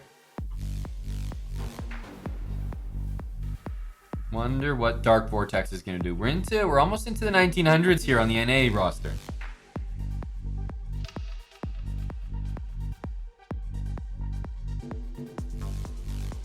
Okay, knight h5. So this is sort of why I like playing h3 to keep the bishop. But okay, it's not the end of the world. Bishop there. I don't think you want to play this. You could, but I would probably move the queen. c4, by the way, is not a great move by black, but I think it's going to pay off because he's got a lot of space and he's going to get the bishop pair. So solid position for white, but I would prefer black.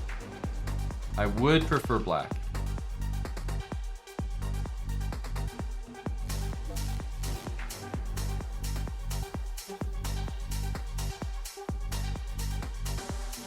Knight h4. So I would honestly maybe consider that move. It might look a little strange, but it really halts this, and maybe even lets my king go there. Okay, f3 I do not like because, first of all, that is a big miss. That is a free piece, dude. Now e5 is a great move. Don't get me wrong, but f3 is just not the answer. You need. Okay, now he goes f4. So the problem is f4 would have been too good. It would have stopped e5. That's no fun. So he says, look, you can get e5 in, buddy, and then I'll go f4. It's like when you're playing with your let's say you're playing with your buddy online, and he's like, oh, take back, bro. And you're like, oh, sorry, bro, like, can't do take backs here. He's like, okay, well, somehow we're just gonna have to make the moves work out. Okay, so I'll just play f3, and then you play e5, and then I'll go f4. So then it's like we skipped a move, bro. Oh, thanks, bro. Thanks, bro. Thanks for the take back, bro. So there we go. He finally made it work. Queen e7, queen e3, and queen takes e2, both possible. 2 moves, very difficult to stop both of them. I think he's going to have to allow queen e3. I don't see a way to stop queen e3, queen takes g3. Bishop f3. Okay, maybe bishop f3 is the move, guys. Bishop f3. I know the king looks bad on f1, but this bishop can't get to d3. So queen e3 there. I would go knight takes d4, probably in a heartbeat, and bishop takes and try to mate on f2. That's what I would go for. Full send. Full send. Miko with a $10 donation. He says, let's go NA. GG's. Miko, thanks for the entertainment and a couple wins under your belt as well. Thanks for the donation, Miko. GG's. Guys, this is where that move has to say hello. You gotta get that queen. I don't even know if it works, by the way. It's just every bone in my body is saying, do it. Don't know if it wins, but do it. Oh, he does it. Dark Vortex. And how do you stop this? I only see one move. And then there's that move. Bishop e2. He's still in the game. He's still in the game. The other thing you could do maybe is like take and take on b2 and try to say you have a bunch of pawns.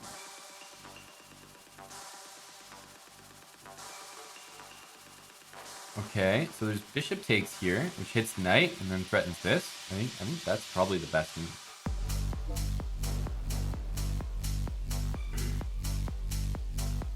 Hey Miko, that's the point, buddy. We're trying to stream every day. We know everyone's quarantined right now. Trying to be as active as possible. It's probably our busiest month ever. Busiest month ever. Whoa! Bishop b5. Holy smokes. Bishop b5 check. I'm telling you guys, this guy's looking for some big moves here. Is he gonna take now? Holy smokes. Oof. Dark Vortex. He takes here. Oh. Oh. Oh. Oh. Oh my goodness. Dark Vortex. Oh, don't do him like that. Oh. Don't do him like that. Oh, it's filthy. It's Randy. Oh, he's gonna resign. Oh, it's Randy. Dark Vortex really took him. He took him out back and he brought out the toolbox.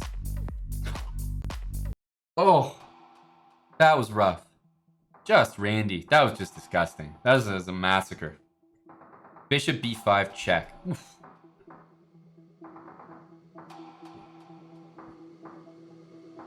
So guys, we're coming up to the last 5 players on each squad. So just a reminder, Vermis, Sraven, Omid, Agent, guys get ready. HBM, Greek God, Gakos, and Anthony. Just make sure you guys are all around and also ready in live chess because your games are going to be coming up very soon.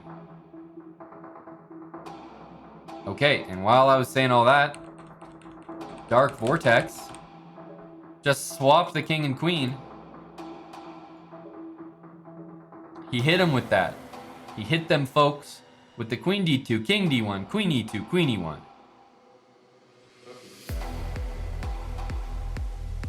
The disrespect, yes. The disrespect. He hit him with that nasty disrespect. You would just resign as black. This is, well, the problem is that this is almost just a good position for white.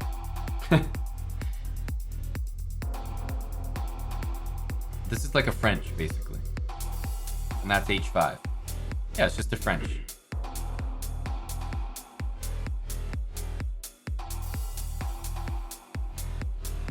Yeah, guys, why would you go watch Hikaru Nakamura?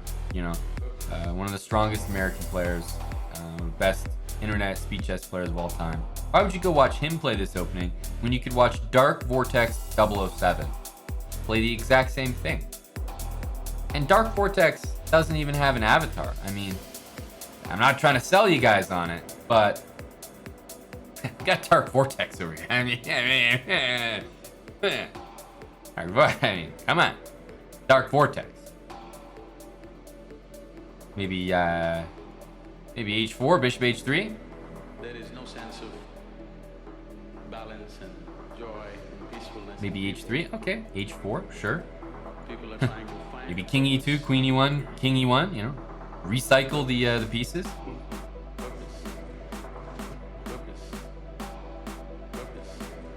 Okay, this queen needs to go back. How's the time though? The problem is Rafalisco's down on time. The problem is Rafalisco is down on time.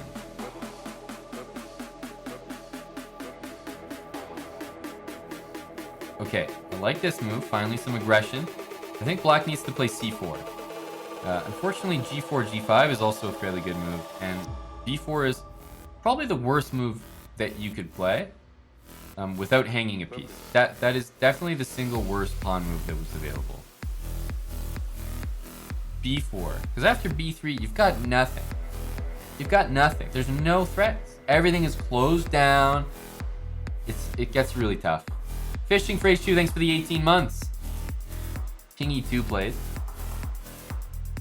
I mean, are the pieces just going to shift? And you definitely do not want to take that. That's for sure. Okay, he's going to go back. That's the right move. He's evened out the time, by the way. Rafalisco, you know, I could say, oh, this is a bad move. Oh, he lost the pawn there. But one thing that he has done, to his credit, is he's evened out the time. He has evened out the time.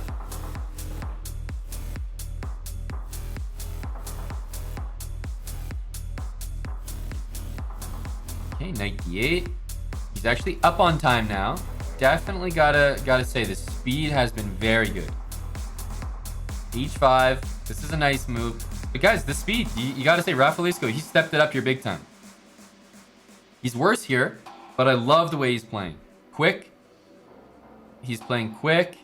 And let's say knight e6 is a very decent move. Guys, I'm really liking what Rafalisco. This is exactly what you do, even if you don't have a great position.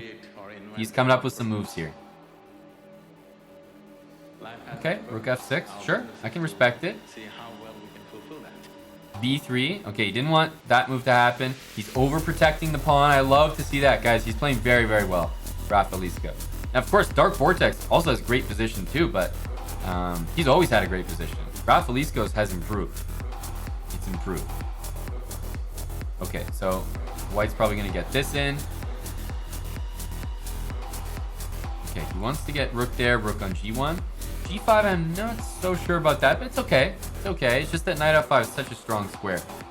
But he's playing quickly. Guys, he flipped the entire game around. Can we stop to appreciate how quick Rafalisco is playing? He flipped the whole game around. He was down like 30 seconds with an awful position, and all of a sudden, he's up 30 seconds with an awful position. So, great!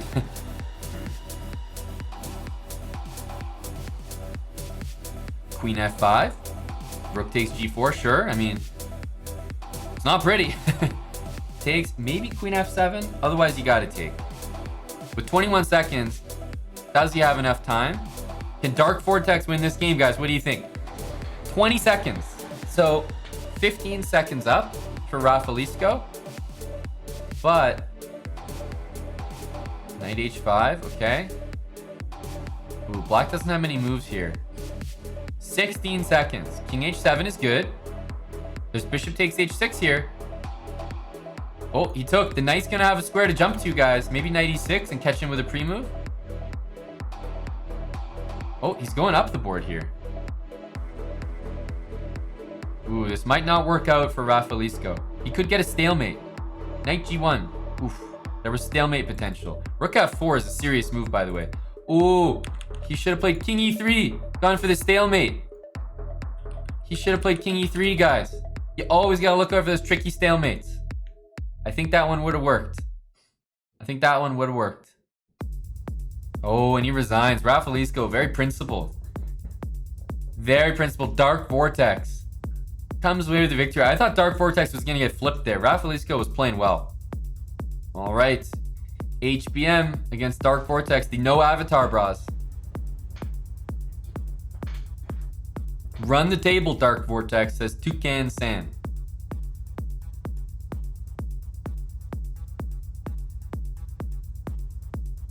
Okay. Takes. It's looking like topical theory, guys. Looking like topical theory. Getting closer to the end. D6 here. Yeah, it's the first time, right? It is the first time that NA had the lead.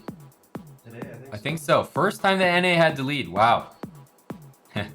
North America is certainly happy about that one. We got some heavy theory here, guys. This is just topical stuff right now. And wow, Neil coming in with 5 gifted subs. 5 gifted subs. Because would you look at that? Ever since the failed hope that Tommy gave Neil with those 5 gifted subs earlier, he's been recovering, he's been in rehab.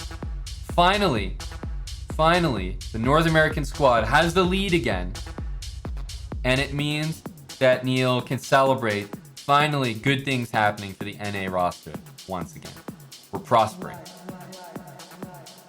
Thank you for those 5 gifted subs. Probably Bishop there, I don't know. It's good enough. You know, takes. Looks fine. Even taking here and taking there is okay as well, but yeah, this looks good. You know, Black's gonna try to go back, play F5, E4. White's gonna get castled though, and maybe put a rook on D1. Yeah, I like this move though. Rook D1 first, gets castled. I think Black's still gonna try this, but White's pretty quick. Maybe with a knight to D5. Opposite bishops here, but it depends to me if Black can get F5, E4. If he can safely, then I kind of like his position. But if White can get a stranglehold of the light squares, knight D5, everybody takes there. There's rook D8 at the end. It's fairly even here, but I think this could go either way. Okay, knight back to C2. That's weird to provoke this and just go back. Okay, I think Black's position is shaping up here though. Black's position is shaping up here. F5. Now, knight d5 is not possible because of knight takes. Queen there is bishop here. There's also queen there, but I think bishop is stronger. Queen e6. Yeah, I mean, it's playable. It just looks a little weird. This move makes more sense because it's a tempo. It's a tempo.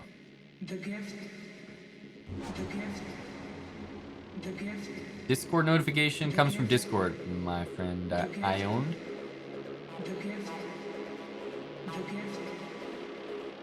You will not be surprised to find that out. Takes? I mean, is that a free pawn or what the heck's going on here? Yep.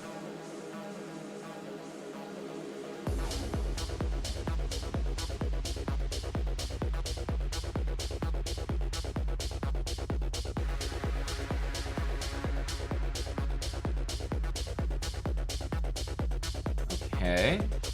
Funny, he played this move, but I think he just missed bishop f6, hitting his queen, because then he couldn't defend that pawn anymore. And as a result, his queen's out of play. Everything's looking bad here all of a sudden for HBM. That queen is, I don't know what that queen's doing, Miko. This move needs to happen though. White can regroup that bishop. That is very, very good news.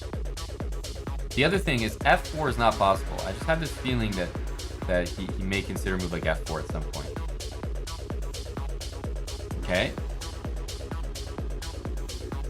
Bishop g5. I would play bishop there.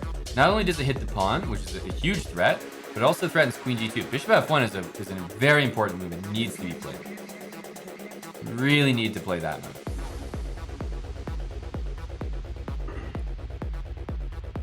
Okay, there's a check, which is going to force him to play it, but bishop f1 is a little bit less of an impact right now because there's no threat to take on c4.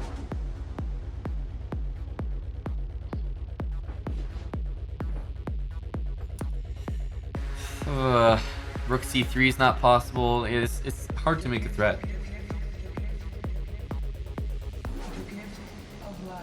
e4 or what? He's gonna go e4. Solid. This queen finally trying to do something. I respect it. The problem is, after this move, king up. Maybe we take. Maybe king up, we take. And then we have queen c7 check. That could be what he's going for. And knight f4. First of all, the rook is hanging. There's also queen c7. Queen a6.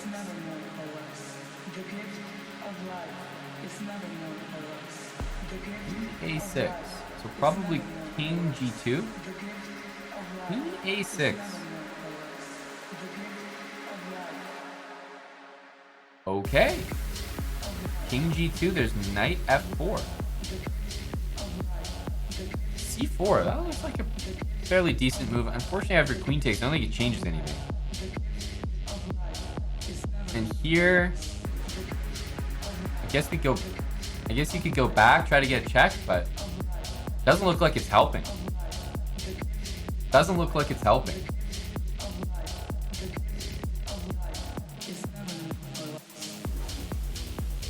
Oh, this is, yeah, so this makes sense because you're getting out of the pin and stopping queen e2.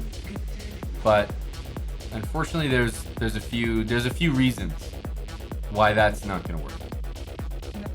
There's a few reasons why that's not going to work.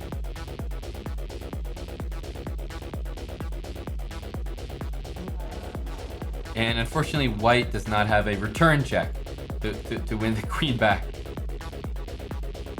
Yeah, he doesn't have a return check there. HBM, it looked good for you. You really had to play bishop f1. This was a key moment, I thought. Bishop f1 here, still very, very much in the game. Very much in the game. Bishop f1, taking on c4, or just planning to go bishop c4, almost pre-move. I thought that was important. After this, I mean, your queen's out of play. It's really rough. Really rough. There we go.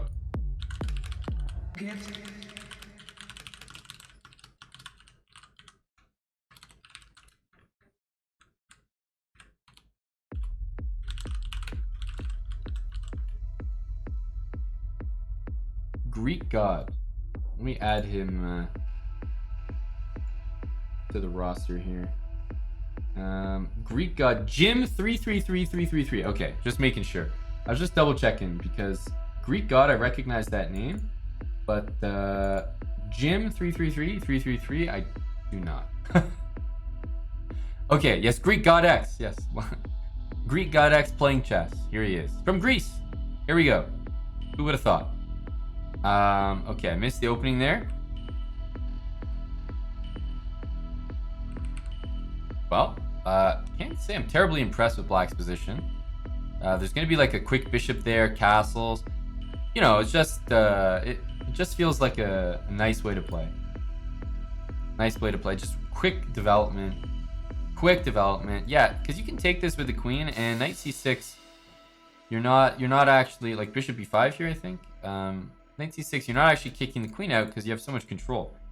And something like bishop takes, castles, rook e1. Really liking this. I'm really liking this.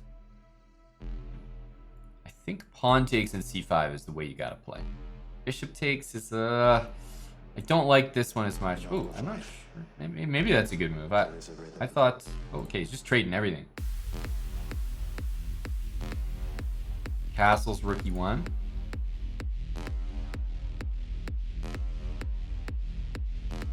Castles this way. Okay, I don't know why I just did that. This looks really good for Greek God.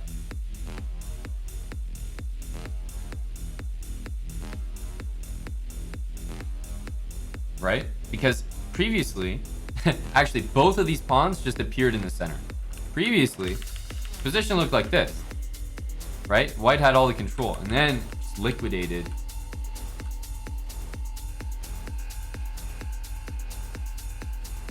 H5, because the thing is, white has the exact same pawn structure, so black's going to do the exact same thing. He's going to play H5, H4, and A5, A4. That's what's going to happen. Okay, knight C6 definitely cannot be a move. Knight F3 probably. Takes.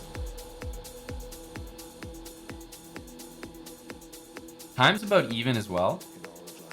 Rook down. I think it's comfortable for black. Okay, obviously this is the idea. King G7, maybe. I'm not a big fan. I think probably just sort of bring the rook back. You don't even need to bring it back right away, because after rook there, you can trade. C4, though, is another move that white may be considering. Not now, though, I think. D4 and E5 is good. Rook H5. I still think A5, A4 needs to happen.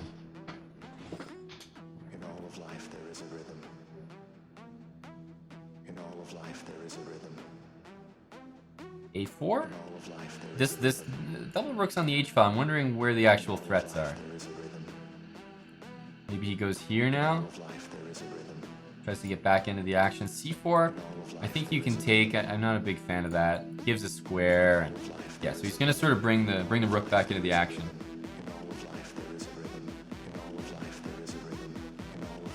Rook H8. Okay, so he's trying to, as Yasser would say, trying to get him from behind. He's got only 3 more players on the European squad. Knight D4. Well, yeah, knight there. Knight there is looking good for sure.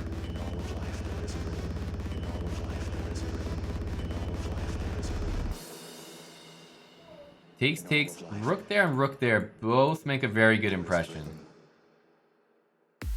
This is looking worse and worse. So, okay, he's still in the game here. King G6, E5, C3. Okay, I see what he's doing with that.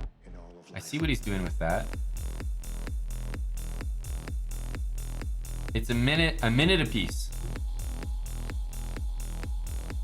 A minute apiece. Okay, so the king is going to come up to G6. Maybe E5. King F6. So I think he's going to go rook C3 now, just to get the rook behind that pawn. Rook E3. Interesting. He wants this, but I think white's going to get there first with rook C6 or rook E8. So probably rook E7. And he goes back. Okay, 41 seconds to 50. This is pretty much all about the speed, guys. That's a strong move. That's a very strong move now. Because if you go there, here, rook takes, there's a few tactics. There are a few tactics. Rook H5, not the one. I mean, he's going to get that pawn there, but rook H7 and rook E6 would have been the tactic that we were looking for. Hey, Roninichi. How you doing, buddy? So rook there, we got this. So he's going to guard that. Again, if that rook moves, that rook is hanging, but for now he's got the pin. Okay, probably rook over. Oh, rook over there. 32 seconds to 22. Greek god.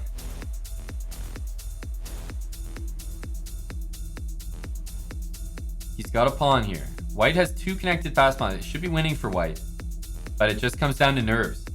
Just comes down to nerves and speed. There's no G6. Rook A6 is another great move. Is he gonna hide that king just in time? He does. There's no checks, guys. There's no checks. Because he's got check and king up. And it's well known that the king sheltered by the pawns is winning. G7 now. Also F5. He can just take that, I think. And I think Dark Vortex has got this. Oh, that's a big blunder. Big blunder. You can try this, but the time is ticking here for Greek God. He's gonna pre-move. Oh. Dark Vortex, wake up, buddy. Dark Vortex. Dude. Thought he was gonna flag. Thought he was gonna flag on that one. Oh, Gakkos is throwing in it. Guys, let's just pay attention to Gakkos' excuse. He says, I'm sleep deprived. So let's just make sure we remember that, guys. He's sleep deprived. We want to make sure that's known, that's out there publicly, because he's coming up next and he wants to let everyone know he's sleep deprived. Here we go. Here we go.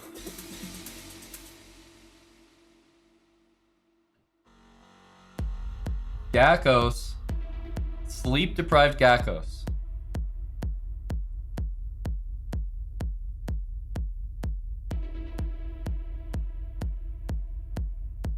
Yes, GVA, but it's not the first time that Anthony has been poached for the other side. As I said before, we're loaning out Anthony, you know, like from Liverpool down to, you know, like West Ham or something. We're loaning out a player so he can get some practice on the other side, and you know, he'll be back playing for the roster when it really matters, you know. But we're just loaning out Anthony to the European squad for the moment.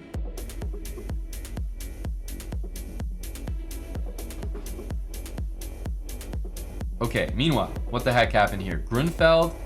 This looks like the Grunfeld line that was just played in the candidates today by Fabi. Gakkos is very topical. F4 I'm not a big fan of. It looks a little bit too aggressive, but hey, that's the style that he wants to play in. He's going F4, F5.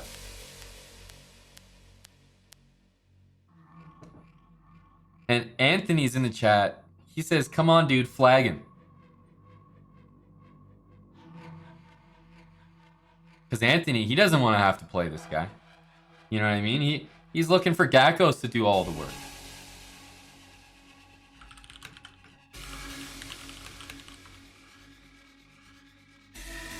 G6. Yeah, pretty much had to do that.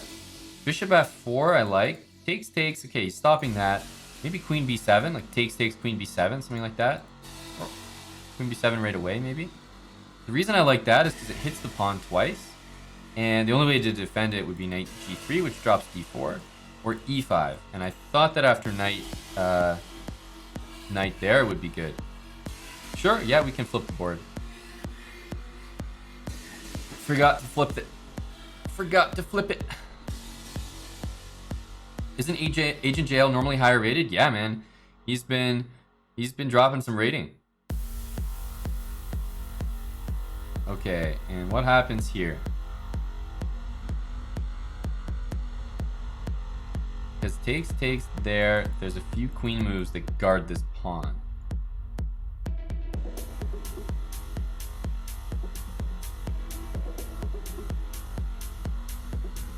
Hey Habs, YYC.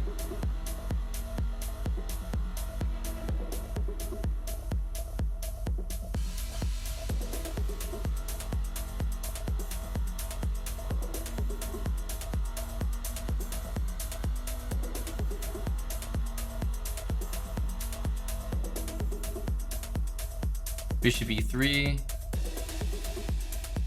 I mean, yeah, you can take that. It's so senseless too. You can take it and run your king, but as I pointed out before, I think a move that just protects the F7 pawn is much better.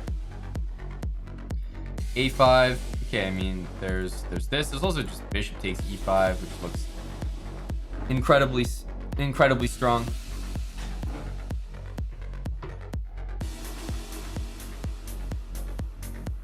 Yeah, Anthony's the anchor, the European anchor.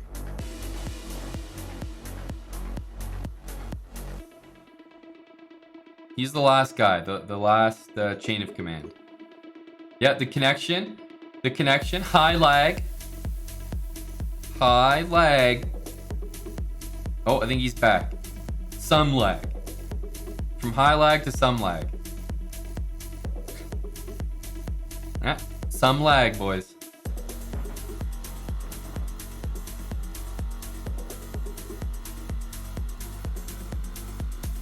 Rook there. Oh. High lag. We're back to high lag. It's Dark Vortex V lag.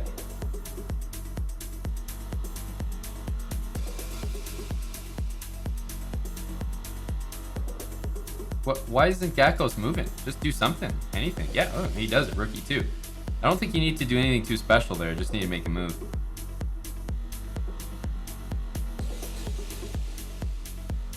Just needs to make a move.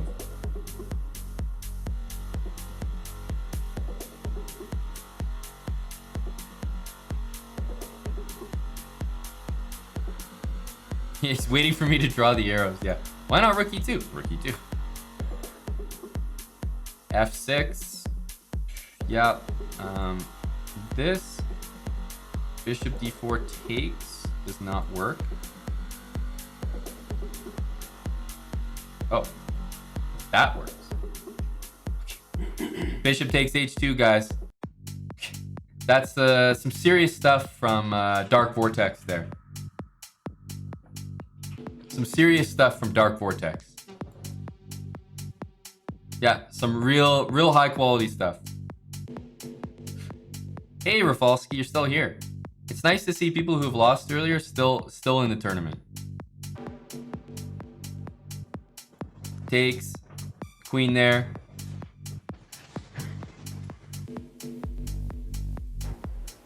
And how's the finish? Is he going to be able to trade the queens, guys? If he doesn't trade the queens, I have faith in Gakos here. This is, yeah, this is where Gakos wins. This is where he can pull off the miracle. He's got to watch out for queen e5 checks. You can't allow that. Be very careful here. That's a check. He's covering this diagonal. He might take that draw. Oh, he doesn't see it? Well, let's go, Gakos. Wake up, buddy. Sleep-deprived Gakos.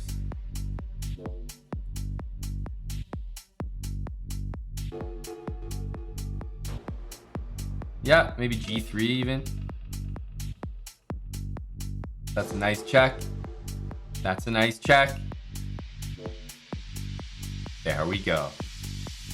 There we go. There we go. You love to see it. Gakos takes out Dark Vortex. Vermis against Gakos. Oof.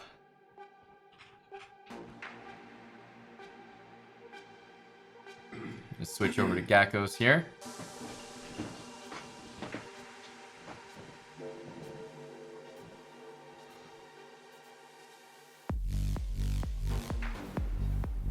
Okay, looks pretty solid for black. I like this. Was this a Scandi?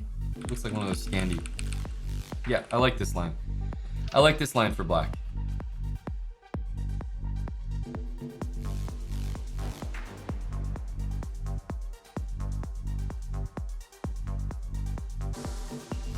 Castles. Probably knight on e4 makes some sense. But actually knight e4, maybe run into that bishop takes h2, queen h4 trick. Gotta be a little careful. Gotta be a little careful. Got h6 coming next. d4 is not hanging. Don't forget about that classic tactic.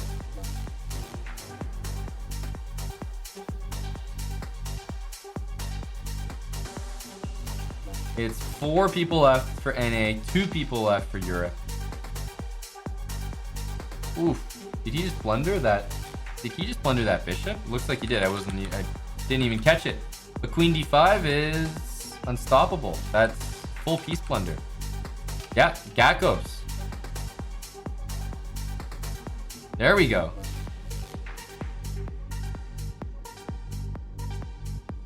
There we go. Quick win for Gakos. All right, he's taking on Sravan. Gakos trying to wipe the floor, win it for the boys.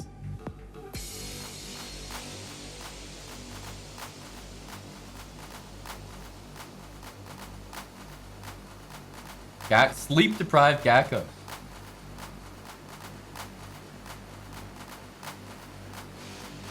Rook e8. By the way, I'm a big fan of this line. I think it's very, very solid. F3, bishop goes back to F2, castles, e4. Sometimes you don't even need to bring the bishop back, but I always find like bishop back, h3, e4 looks pretty nice. Now, that being said, we're in theory, so I mean, there's definitely nothing wrong with the black's position.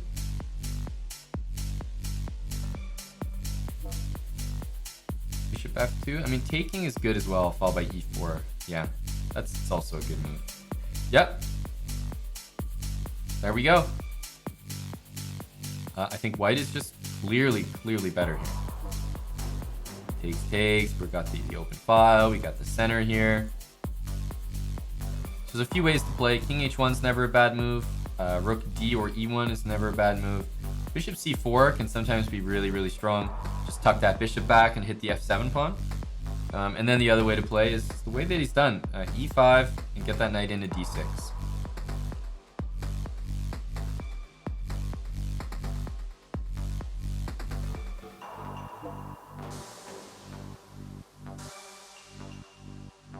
Rook d1.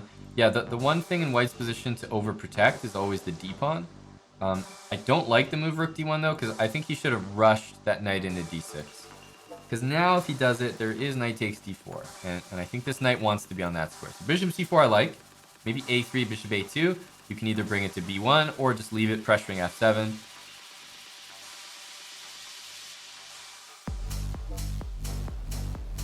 Knight e4. Yeah, I mean, overwhelming position for Geckos here. Overwhelming.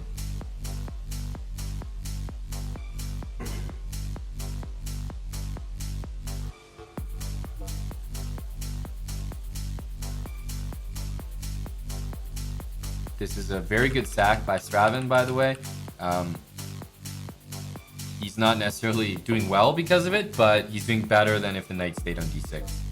Knight on d6 too strong. I mean, it's just hitting everything. There's going to be tactics that work.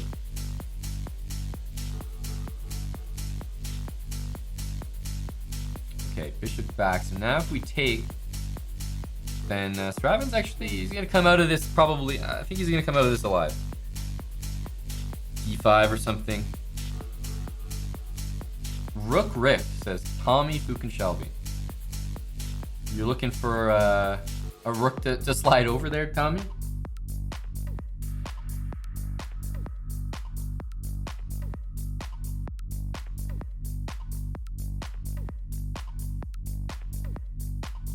Okay, I think he's just going to take everything. I mean, it's definitely better for white. No question. He's got one pawn in the knight. It is better for Geckos here, but it can be very, very solid. It can be very solid.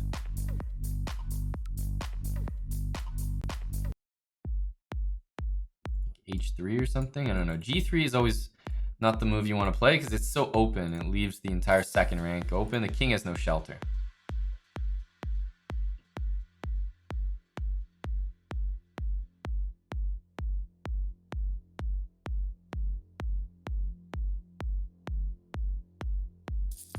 Hey, chess fan. Got the last 3 people here for North America. And the last 2 people for Europe. We're coming up. You know, if Straven can pull off an upset here, it's a big help to his team. But if not, we got the 2300s remaining on either side.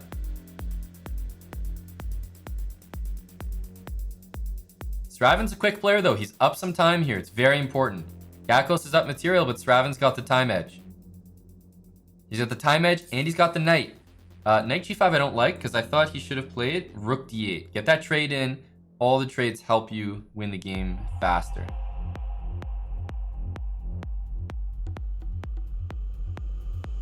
Ooh, okay, this is getting dangerous. Rook d4 would run into knight g3, king g1, queen takes d4. And he blundered something here. Knight takes d5. The blunder came in, so he's up time, and he won the material back. He's up a pawn. Straven looks like he's on the way to pulling off a very big upset for the team. Queen d6. Get those queens off with check. He's done it. Geckos is in trouble here. 27 seconds. He's down 20 seconds, and he's down a pawn, guys. Is Straven going to pull this one off? I think he wants to play rook c7. Oh, king e5. Okay, maybe h4 or something. You can't trade those rooks. No way. He's still down 20 seconds though, guys. He has to make up some time. They're both losing time at the same rate right now. Geckos needs to play so much faster, but he's actually slowing down. Straven has been faster.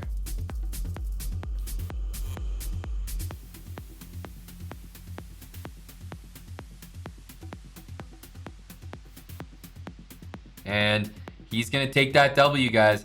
Straven. It's all up to Anthony Atanasov. He's going to have to run the floor. He's going to have to run the floor. Because Geckos is not going to manage out of this position right here. There's no way. There's no way.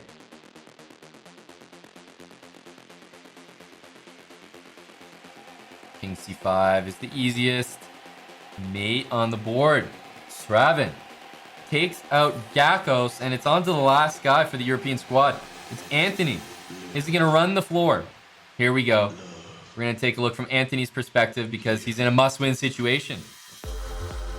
We've loaned out Anthony to the EU, and I've seen Anthony play for both sides. Trust me, this kid, he's just looking to get some games in. He doesn't care what team he plays for. He takes people to the woodshed, and we've seen it before. I think there was a Botez sub battle where he played for the played for the Botez side. All right, guys, I have the word in. I have the word in. Well, I know, Lally. I know that because I was investigating. I know because I was investigating. The account was closed. The account was closed. I think he just decided to. I think he just closed it himself. Probably just said, yeah, you know, decide to close it. The account was closed, boys. Don't worry, boys. You know, I was looking into it for a while, but we got to get conclusive evidence. So I was checking into it in the meantime. I wasn't going to pause the tournament. So don't worry, guys. I got you. I'm always checking, keeping things fair here. Trying to do that in the background while the tournament was running. But we had Gakos take him out. So we're back. And I mean, hey, we get to see if Anthony can run the floor. It looks like Gakos. I mean, that tough loss to Sravan, I'm not sure would have changed anything. It evened out. Knight c4. Let's get back to the action here.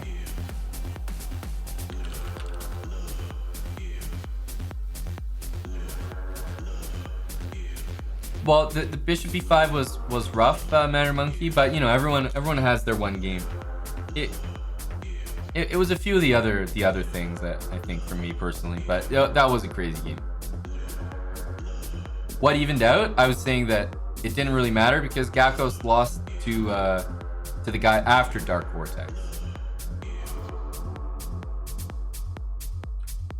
But hey, I agree. Life is always different if something happens differently. So I agree. It's not evened out, but Gakos, man, the guy was too sleep deprived. Kappa. Sravan, by the way, he did his part. He took out Gakos. He did well. I mean, he's the underdog in this match, but Anthony is so strong. I mean, that was a super quick win. Holy smokes. Anthony Atanasov against Omid 87.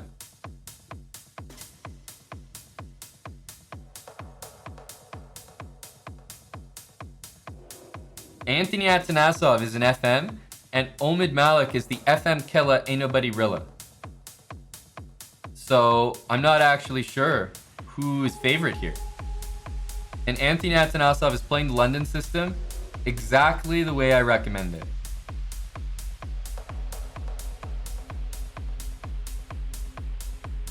And that's dangerous.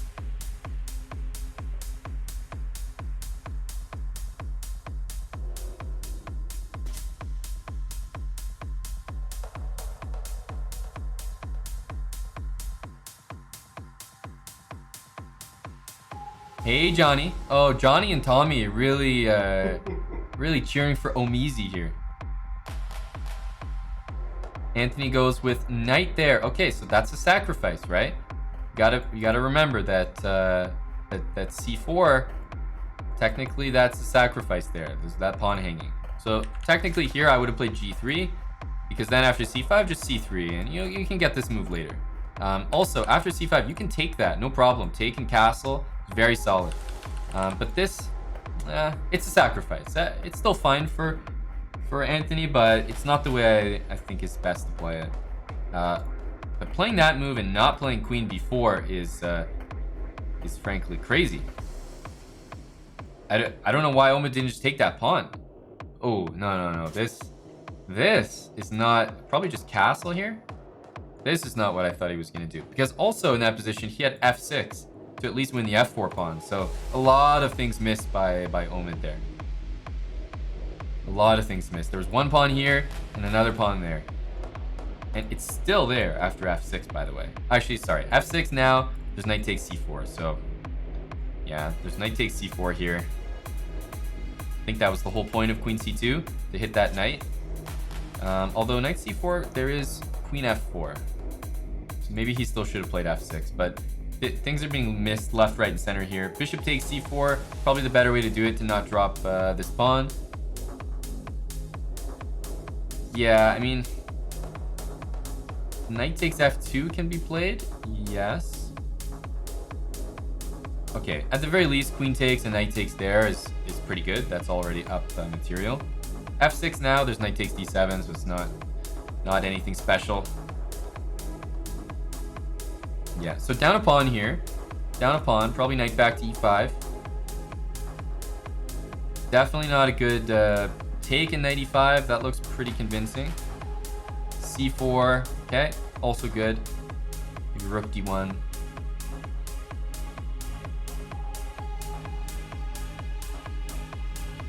Again, f6 is not that good because now it really weakens the e6 pawn.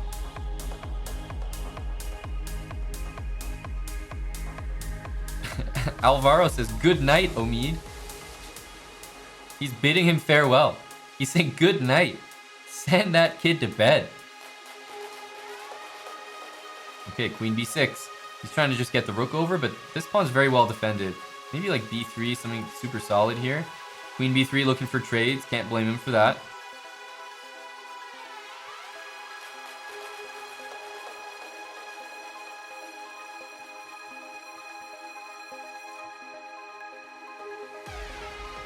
He did MC. It's his first GM he beat. Okay, if you take rook takes, there's going to be knight e5. Oh, pawn takes is rough. Knight e5 anyway, it's got to be good. If rook there, the queen can move, and then there's going to be knight d7. Omid's still in the game though. The time is relatively even. There's a pawn being chucked there. Knight f5 with tempo is good. These are all good signs for Omid. Probably like queen f2 or something. Yeah, he's trying to play g4 next, but g4 is going to be quite weakening as well. So I think Omid's very much in the game here. This is getting close. He's groveling. He's groveling, as he likes to say. b4 played, queen back, so now the material's even. Material's even. He might try this, and rook takes a7, and f7 hanging. There's b4 hanging as well. This is not clear at all. Omid is definitely... I would probably prefer to maybe play black's position here in a blitz game. There's just too many things hanging. Too many things hanging. f6 as well. Knight back, queen takes c4. 35 seconds, but Anthony's quick. Anthony's quick. Very quick. That looks like a decent move. This pawn is hanging. Knight takes there, rook takes there. What's he gonna go for? Anthony needs a move. d5. He's just tucking the pawn. Probably h3 next, and I know that he wants to get he wants to get space for the king. Maybe h5 by Omid. Got to be a little careful of back rank stuff here. Queen f1. I mean, there's no question after knight e3 that Anthony's worse, but Omid needs to move. He needs to move there, and knight e3. Is Omid gonna queen f3? Just saves it, right? And it's all about speed now. There's rook a2. Ooh, pins here.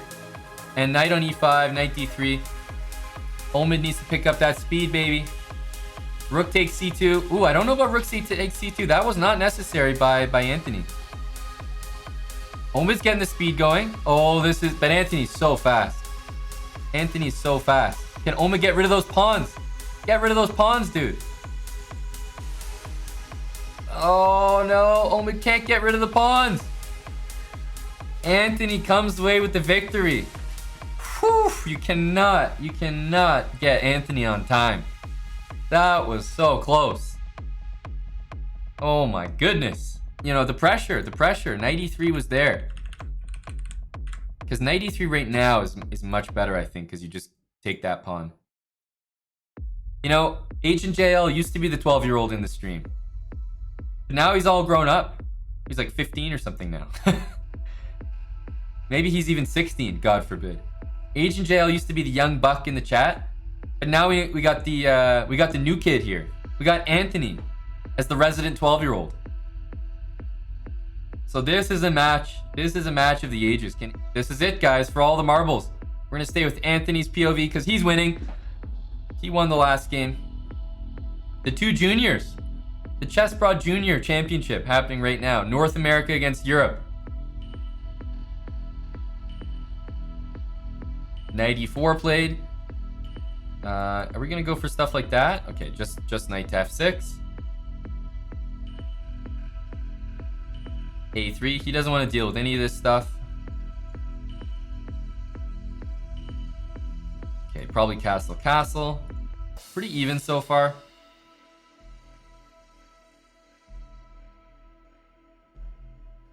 Pretty even so far. We might see knight e5. Looks like at least a consideration.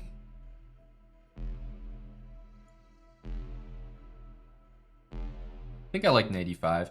Knight e2. Okay, so he's trying to play around this knight. Yeah, bishop g4 I wasn't a big fan of. But I understand what Agent's trying to do. He's trying to get that f3 in. It has to be f3 now. Isn't Anthony's pieces are getting all tangled up here? Isn't that knight being chucked? There's h4. Ooh, he takes the pawn. Hang on a sec. I would have gone for h4. I mean, you just win the whole night. That seems like a miss there. He won a pawn, which is great, but he could have just won the knight there with h4. That's a miss there from Agent JL. I mean, he's got a great position. Not gonna dwell on that too much, but definitely a miss there. Also, queen c2, there's bishop takes and queen takes e3 as an idea. So he goes there. There is queen takes b3 and takes b2 though. Yeah, this is getting messy. He's got to take that. This is a close match. This is a close match.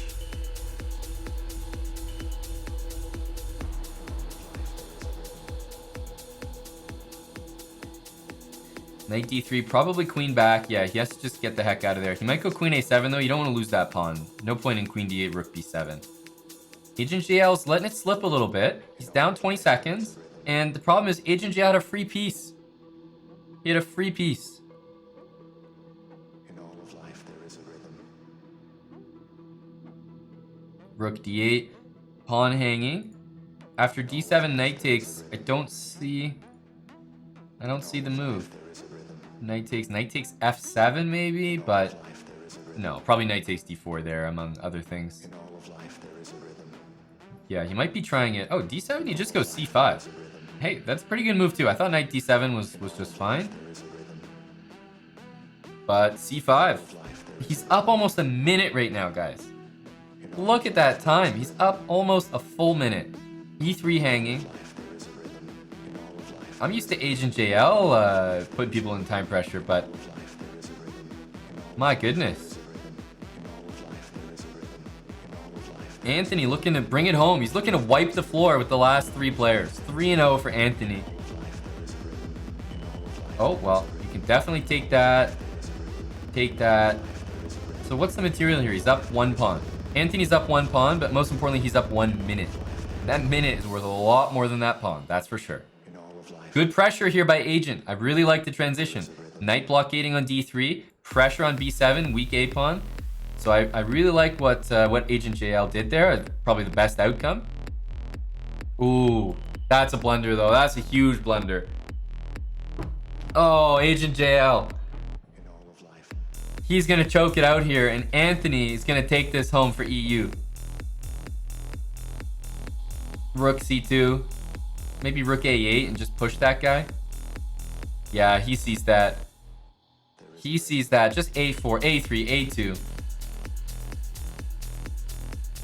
That a pawn's going all the way. I don't even think it was necessary to move the knight, by the way. I think a3, a2 was actually more accurate. a2 still.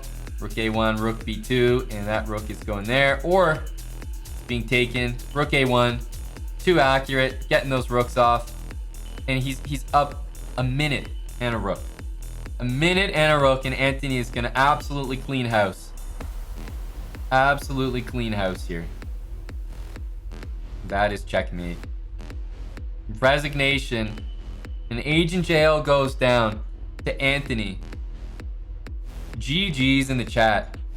The chessbrah Junior Championship. Anthony Atanasov just cleans house. Guys, Europe takes the victory. They were down to just a single player. Just Anthony. But that's all they needed. My goodness. That was destruction. GG. Europe takes the victory today. And North America is marred by the play from Dark Vortex 007. He lost to Chicago Dave, but we have some historians in here. Thank you.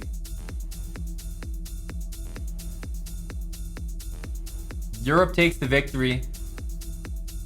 Dark Vortex is out of there. GG's all around. Karma hitting the NA squad.